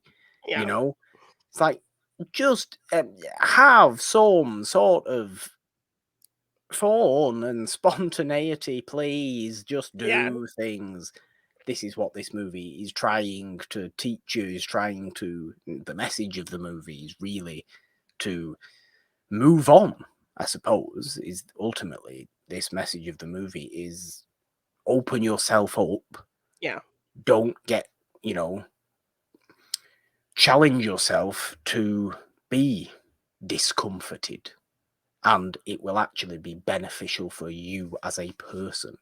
You know, you can become too familiar and too safe and too comfortable in your own little world of Yeah. never doing anything and never going anywhere, which both of our main characters deal with in very different Yeah. ways. And I like that kind of juxtaposition of the two of them seemingly being in the same situation, but just in different aspects of their I mean, lives. wildly different aspects, given Yeah. the fact that, you know, our male lead, who I forget the name of the actor now, I've never ever seen him No, before. I've never seen him. Andrew Barth Feldman as Andrew Percy. Barth Feldman. He was great. Barth. What a Andrew Barth Feldman is what I'm gonna call him. No, that's not what I'm gonna call him. That would be That's insulting. terrible. That's so mean. Especially after all the stuff you just talked about, how this poor guy went through in this Yes. movie. He did. He went through a horrible situation, really. Yeah, but He's then got even when some he's serious talking issues.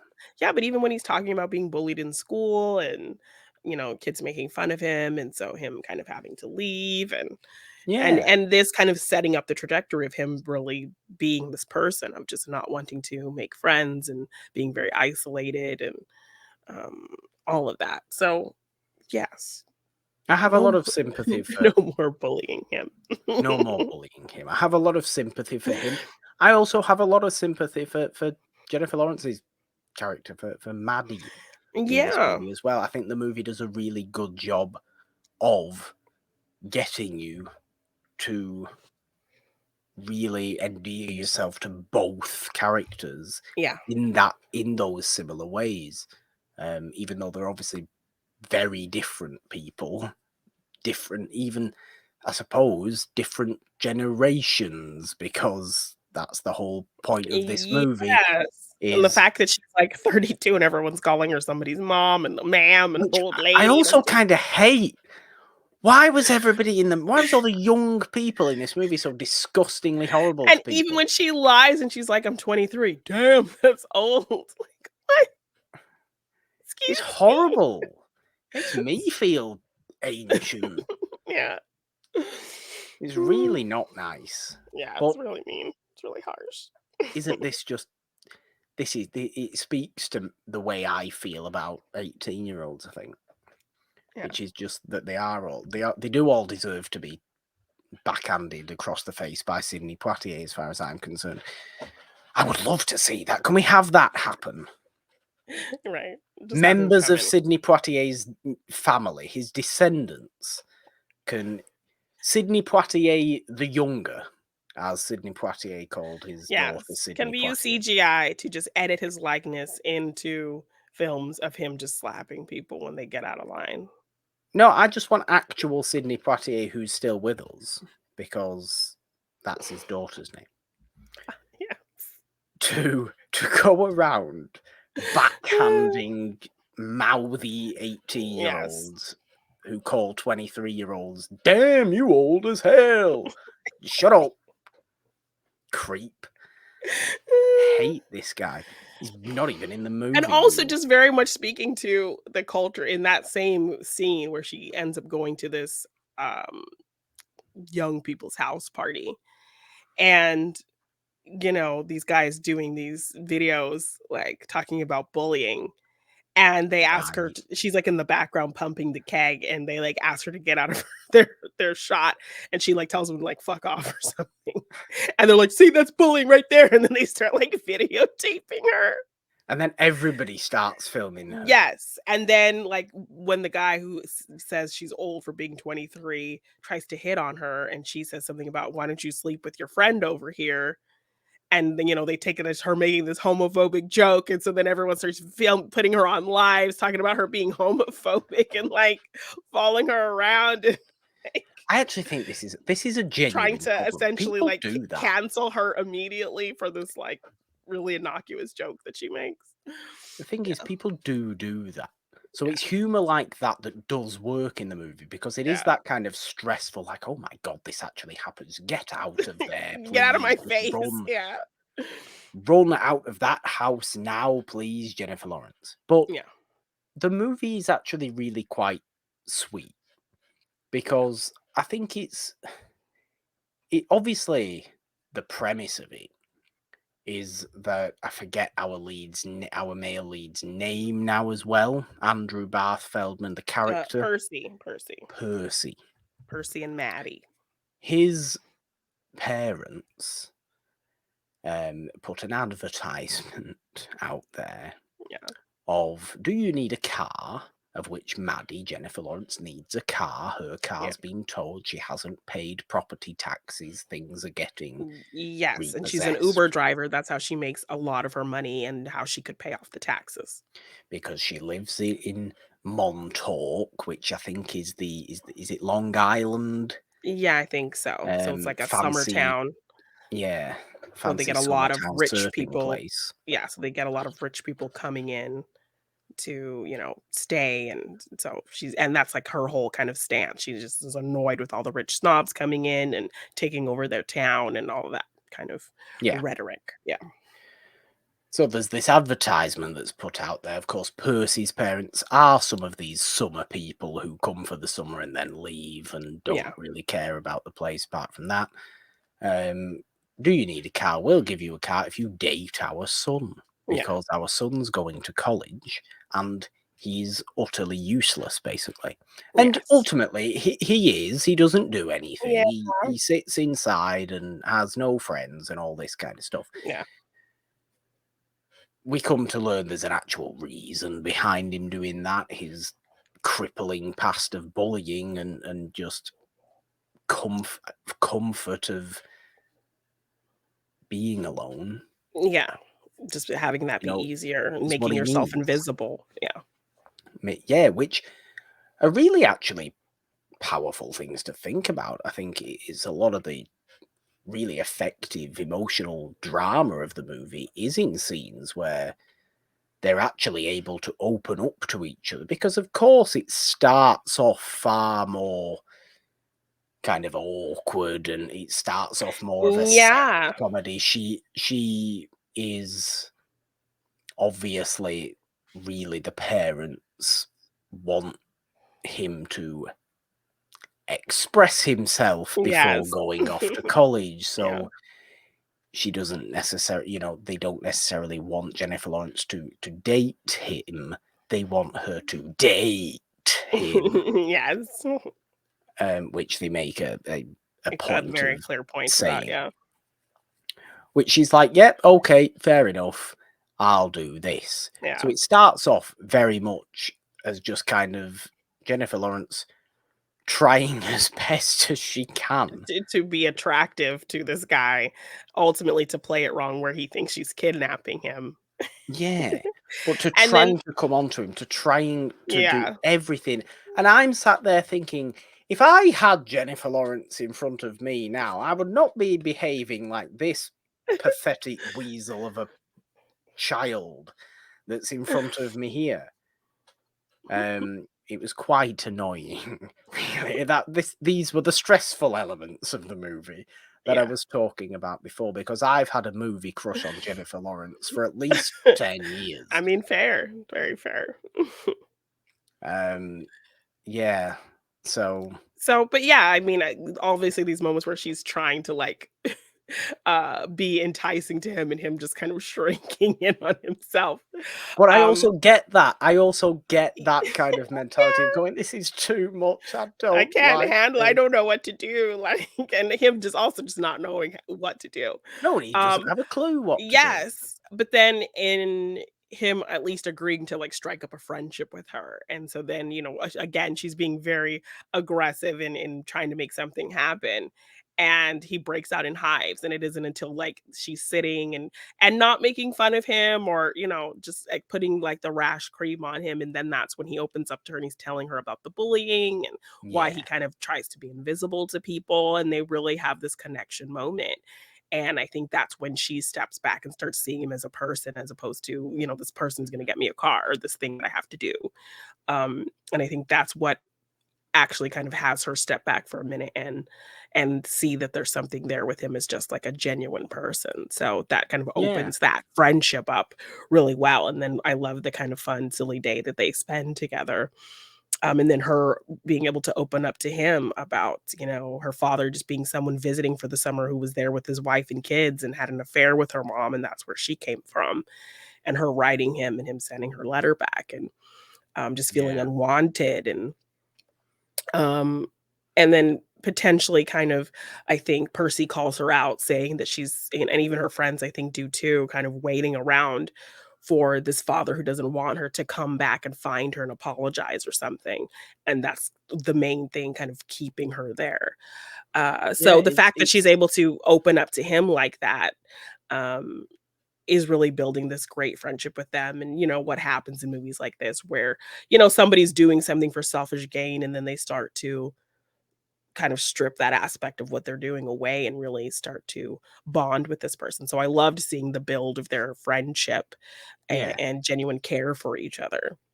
So I like that there was a good balance of kind of the raunchy comedy aspects and the actual heart of the movie.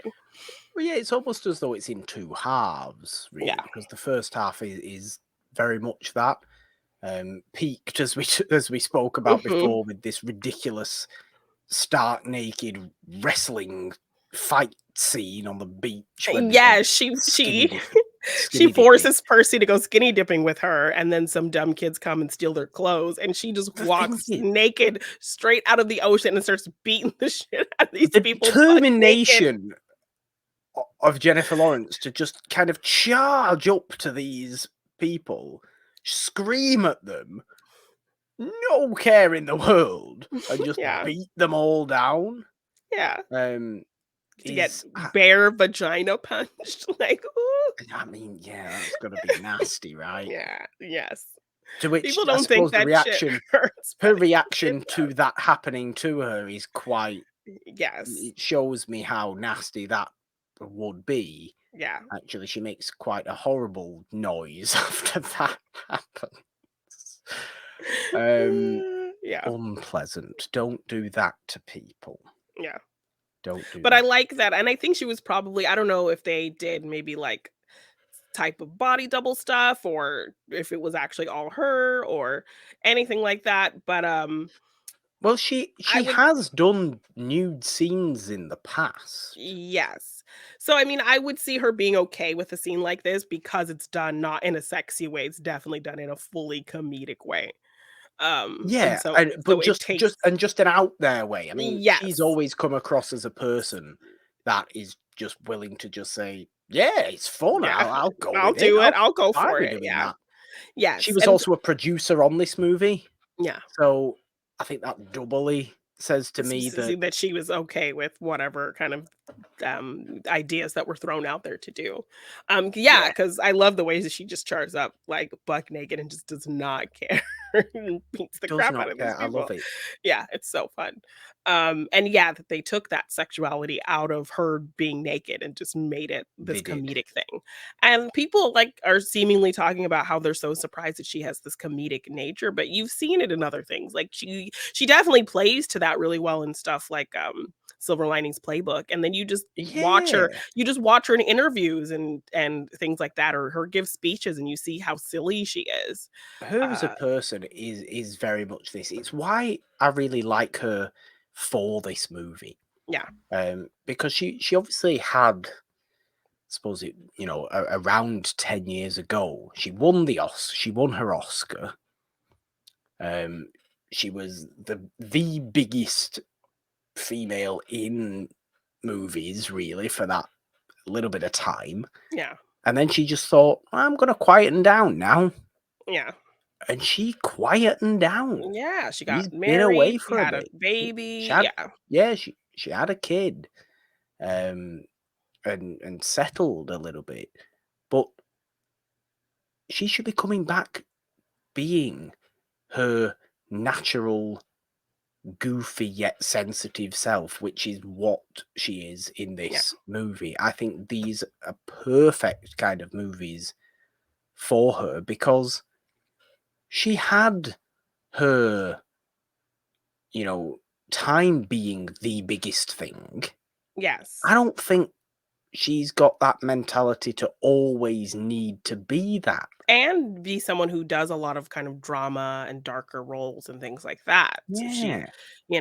to maybe lean into more comedies. So I because I that just seems to really be more like akin to, like, who she is as a person. She seems like she yeah, has somebody who has a huge sense of humor, who's always joking and laughing and being silly and quippy and yeah, but while being, this movie is that, but while having so much heart to it as well, so much genuine yeah, sweetness to it, like you say, it turns into a friendship movie, a very mutual yeah, friendship movie more than anything else, and a movie about kind of looking at yourself, looking at where you're at in your own life, and realizing the comfort blanket you have around yourself is yeah, actually damaging to you.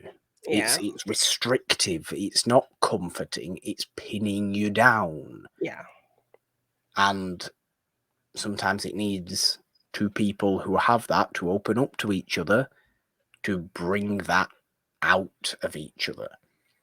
And it's what happens with Percy. He becomes far more self confident, far more, self assured, is willing to go out there, be himself, make his own decisions. Of course, in a movie like this, you have your ups and downs, and there's issues that come apart. He yeah, finds out that, Maddie was really kind of starting to speak to him because of this situation where she answered an advertisement for for his parents' car, and then he doesn't yeah, think it was actually real, and then she has to yeah, tell him that it was real, and whether he believes that or not, and it's all an argument. yeah, These are typical story points of rom-coms anyway.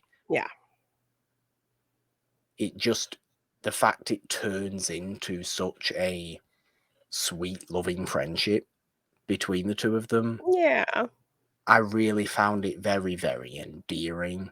You know, it's I don't think it's necessarily a game-changing movie or anything like No, but that. it's definitely a style of movie that we don't see anymore, really.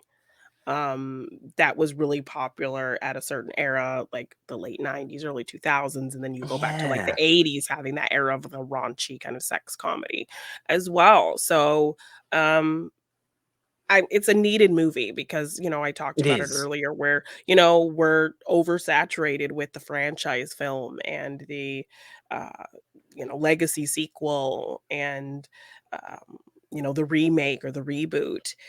So to get an original movie that speaks to a different era film that feels kind of dead, and, people talk about the rom-com being dead and things like that, and just a particular popular era film that was solid and did good business in terms of, selling tickets, how that has just kind of died away. And so to go back to that formula and have a movie like this that feels very familiar to a really great genre of film, subgenre of film, um, is just really refreshing.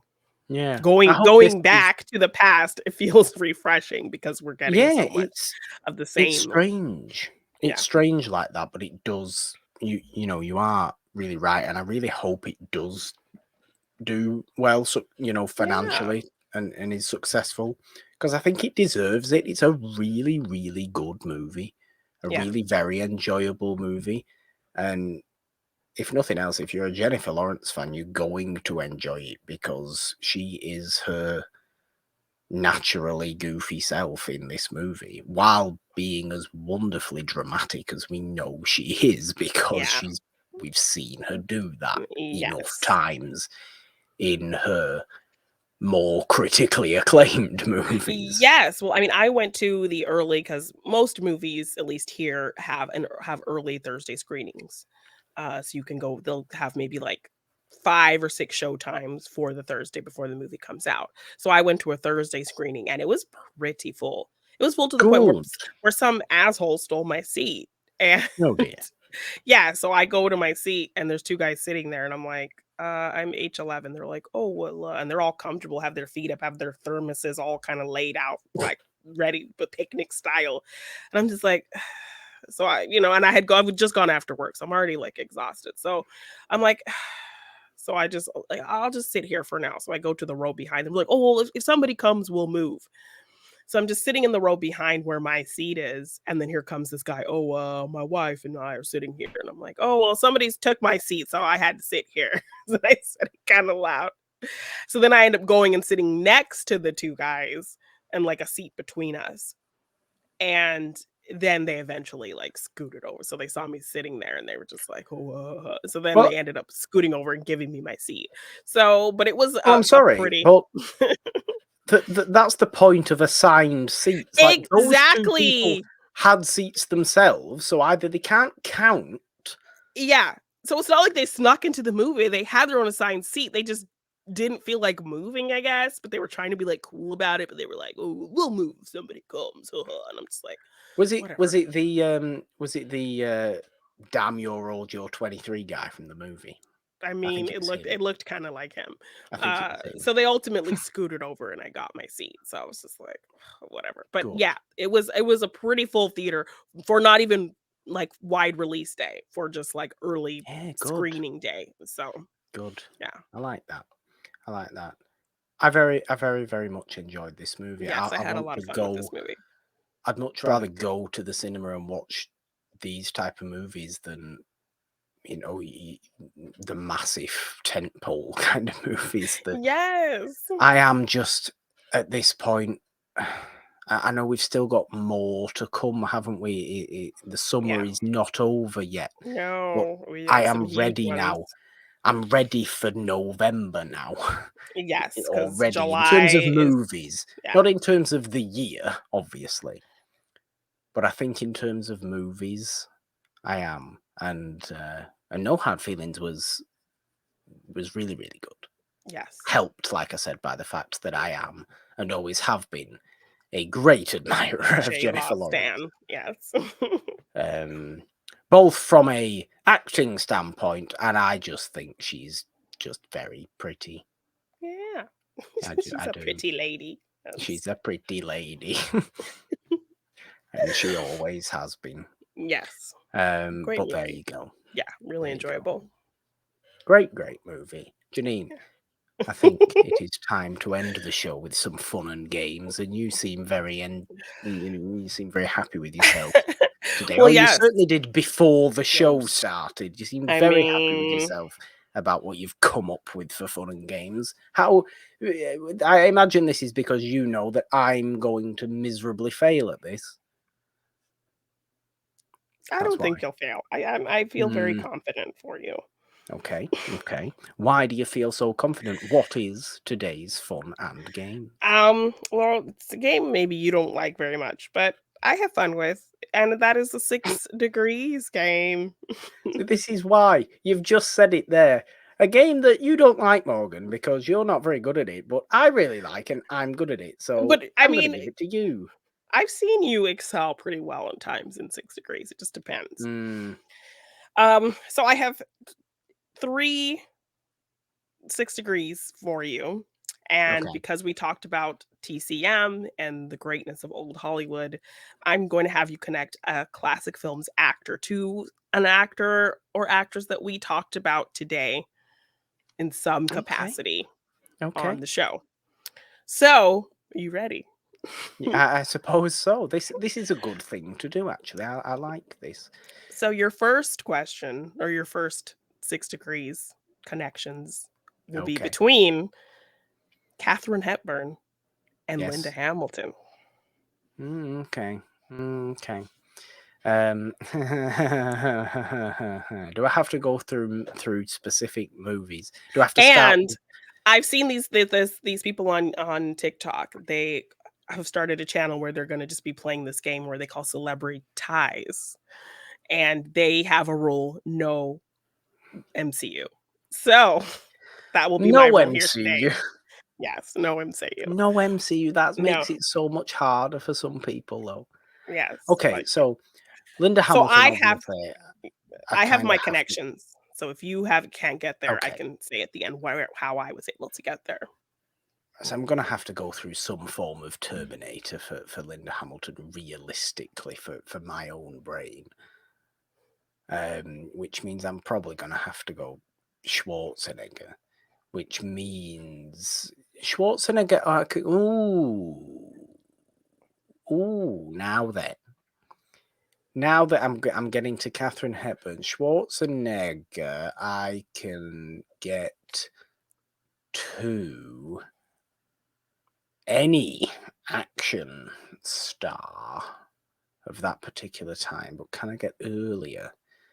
I need earlier, or I need dramatic. Let's. Is that a wise decision, Morgan? No, it's not, because you don't know that many people. Oh, it's horrible. I hate this game so much. I think you think out loud and it just never works. For some reason, okay, my Uh-huh. mind was going to um, eh, Linda Hamilton, Terminator, Schwarzenegger, and then that movie Schwarzenegger did with Stallone, which I think was called Escape Plan, that prison movie. Okay. So I got to Stallone, which got me to Escape to Victory, which got me to Michael Caine. And then I was Okay. trying to get from Michael Caine to somebody to Katharine Hepburn. Okay. Well, that's And I feel like interesting. I can do that, Okay. given some time. Because Michael Caine's been in so many things, but can I remember who he was with In in those those things. things? Not necessarily, because now I've just got Batman in my head, and I don't want to have Batman in my Yeah, head. that's I too want new. You're going forward again. older. Um, Michael Caine was in who else was in that movie though? I couldn't tell you. Michael Caine was in. Oh, But I mean, you could go to Catherine's most recent movie before her yes, death. but what was that? We covered it. I know I've forgotten what it was. I really have forgotten what it was, though. I know what it is. She's very, very old. It's from like the early 90s. She was very, very old in it.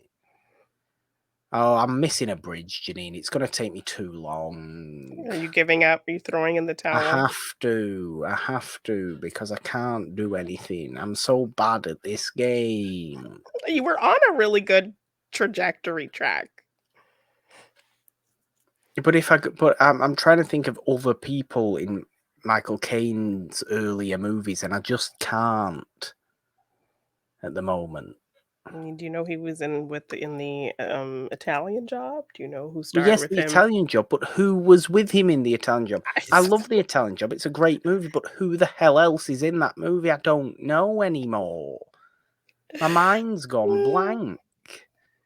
This is my issue with 6 Degrees. Not my issue with the game. My personal issue with my mind just goes completely blank. Which way did you go? So my path was I went Lion in Winter with Anthony Hopkins. Anthony Yes, Hopkins was in Silence of the Lambs with Jodie Foster. Jodie yes. Foster was in Maverick with Mel Gibson, who was in Expendables 3 with Arnold Schwarzenegger, who was in Oh, okay. Terminator with Linda Yes. Hamilton. Okay. Yeah. See, I forgot Maverick. I wouldn't have never even thought about a Maverick connection, because obviously you do try and get to someone like Hopkins when it comes to Catherine Hepburn. Yes, because my bridge for her is always on Golden Pond. Yeah, it's another good And bridge Jane anyway. Fonda, because Jane Fonda's still making Jane movies Fonda. today, so, you could connect her to Yeah, quite a and few Jane people. Fonda. Yeah. Yeah, okay. Let's see if I do any better with the second one. Okay. This one my bridge is pretty quick, and I'm pretty sure you've seen all what my connection would Oh, be. God, okay. So Gregory Peck to Yes. Aaron Taylor Johnson. Oh. See, I just have to think of any Aaron Taylor Johnson movie now, and I can't do it. Yeah, that's horrible. Ooh, ooh, ooh, ooh. No, because I don't know who else was in this movie. This is my issue with 6 Degrees, Janine. I get in my own head. It's painful. Gregory Peck. Gregory Peck was in Aaron Taylor Johnson. Oh, God, it's horrible. Gregory, who are you going through? I can't tell you. Oh, it's so horrible, though. I can't do Okay. it. All right. What's your starting movie? Okay, my starting movie is Roman Holiday. Right, your starting movie is Roman Holiday, which means you must be Audrey Hepburn, which means you must be. Oh, that's a good shout to get recent, isn't it? Wait until Dark Alan Arkin, Little Miss Sunshine opens you up there. Little Miss Okay, Sunshine all right. opens you up to a potential Aaron Taylor Johnson. Surely Paul Dano and Aaron Taylor Johnson have been in a movie together. They're both weirdos. Surely they have. I couldn't tell you what it may be. Paul Dano. Ooh.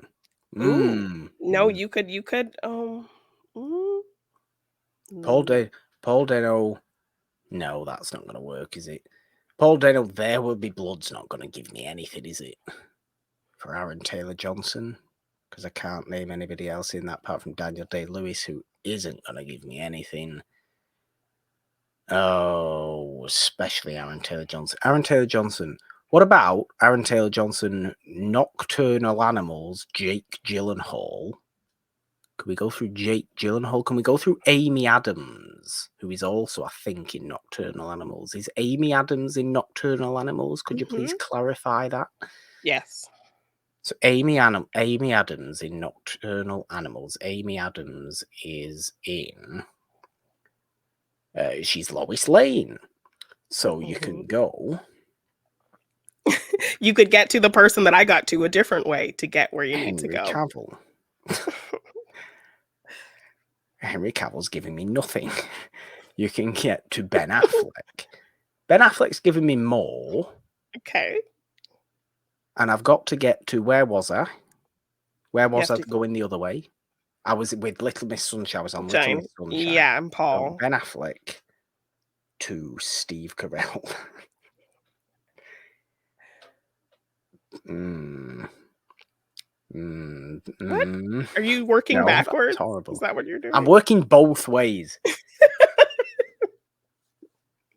I can't do that one. That's got to be just one movie between those, right? There's got to be. I can't do it. What have you gone with? I'm sorry. Okay. I'm not. No, I like your movies. thought process. You're always very close.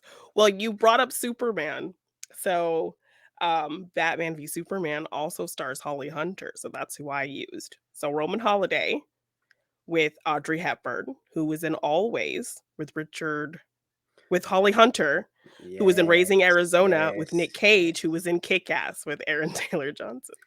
See, I totally forgot about Kick-Ass even existing. But see, you've seen all those movies. So this one will be difficult for you because, I mean, at least... Oh, for God's sake, it's horrible. Because this is the quickest one. And My Bridge movie I don't think you've seen. Okay. Watch so me get this like that now. I know. This last one, and kind of topical, is Gloria Swanson. Gloria Swanson. It's 2 Zendaya. Oh God.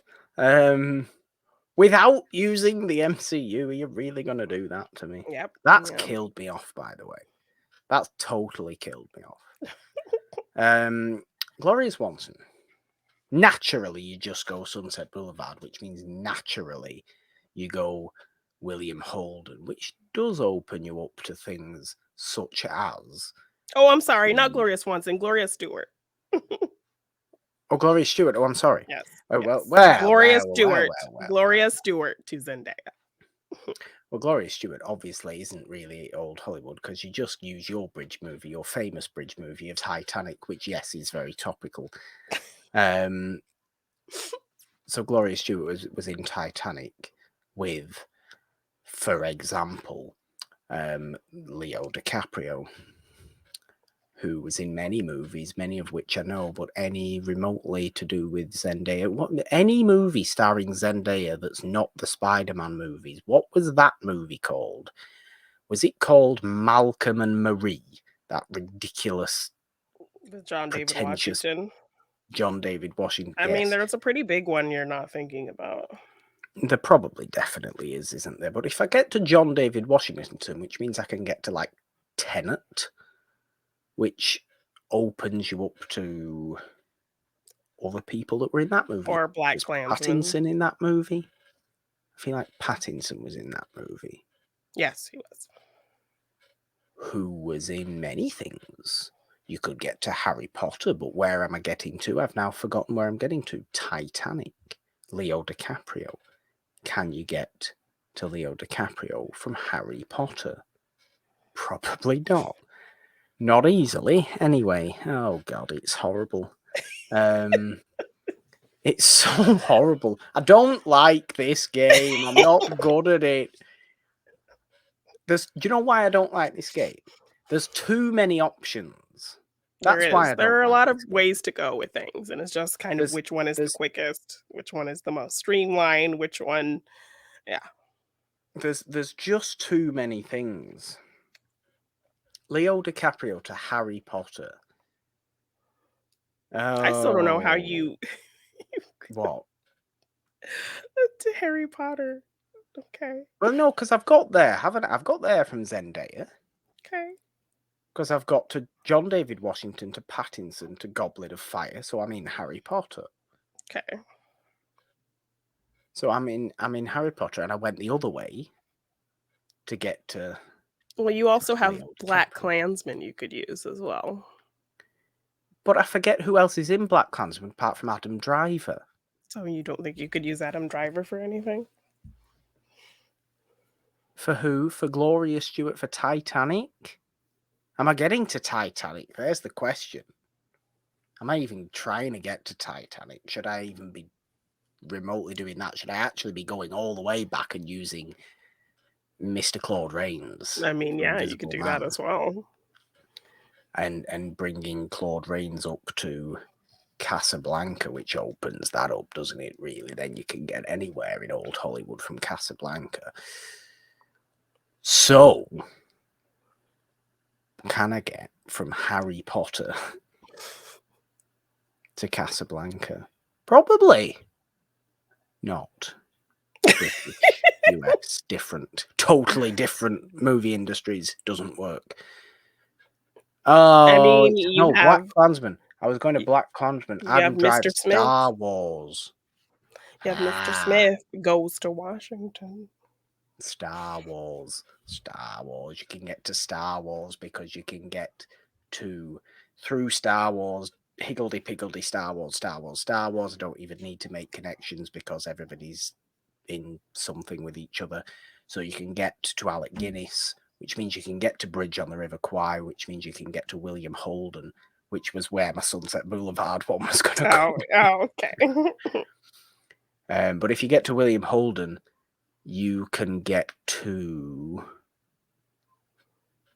Why am I doing that with my hands? You can get to Humphrey. Humphrey Bogart. Sabrina. And Sabrina. Casablanca. Claude Rains. Gloria Stewart. Yay! I've done it. Yes. Good job. Mine was... I'm taking that one. I'm taking that one. I will give it... Connected. Yes. Well, I mean, you needed a little help, but you got there. So, but it was me referencing something you said before of Casablanca, making me think of Humphrey Bogart. But mine was... wanted me to go to Titanic. Titanic.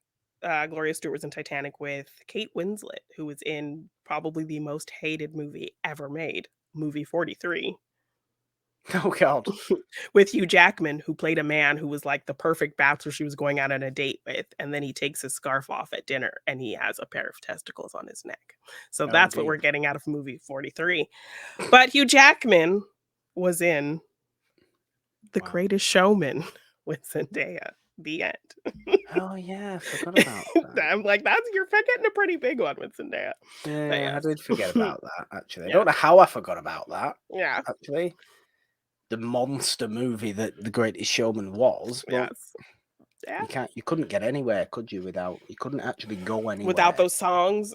Even stupid. Say what you want about the movie, but how terrible people think about P.T. Barnum, the worst making person ever, exactly, but make him this very handsome, wonderful man. But the songs were everywhere. So yes, they were. Well, Morgan fails at 6 degrees once again. Good effort, Morgan. I applaud your efforts. Well, thank you very much for the pity applause you've just given me there. Thankfully, Morgan, Monday Madness is not the only show we have on the It's Wonderful podcast feed, nor is it the only thing on this YouTube channel. We do have other things where I might not look as incompetent as I just looked right then on our other shows and things like that. Subscribe, ding your notification bell on this YouTube channel if you are watching us in full video format today on Monday Madness. For all the fun stuff we have here, there is Morgan's movie collection videos, there is reviews, there is some slightly older content from Jeannine as well. A few months. We will certainly be fairly quickly getting back to some very exciting videos planned ahead. This is certainly not going anywhere on the YouTube channel.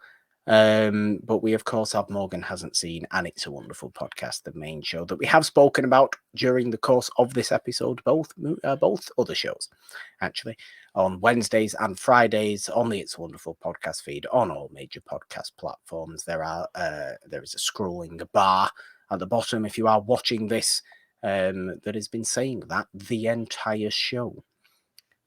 You can also support us on Patreon or donate in any way.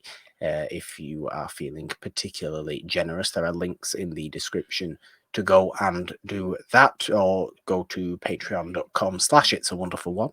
Find the tier that is right for you over there. We can't do what we do without that generous support. We love all our patrons dearly. You can, of course, just find the show on social media, on Twitter at It's a Wonderful One. Find me on Twitter at The Purple Don with a 3 instead of the E in there, because, Jeannine. 3 is the magic number. On Instagram and TikTok at The Purple Don. All your competent 6 degrees stuff is where? You can find me at Jeannine Bean _ on Twitter, Jeannine Bean on Instagram and TikTok. If you want to get any merch for any of our shows, it's been scrolling by below, or you can check the description or search It's a Wonderful Podcast on teespring.com. We have some really cool designs over there, all the logos for our shows, some fun Stranger Things designs. So please check that out. And if you want to purchase any of my art in print form, you can find that at my Big Cartel shop, g9design.bigcartel.com. Nice big show today, Jeannine. Yeah. A lot of stuff we got into. A lot of kind of passionate discussion. Yes, for sure. Interesting topics to be spoken about. Always a fun time on Monday Madness. Of course, I do think there is only one thing left to do, so go straight ahead. 3, 2, 1. Bye.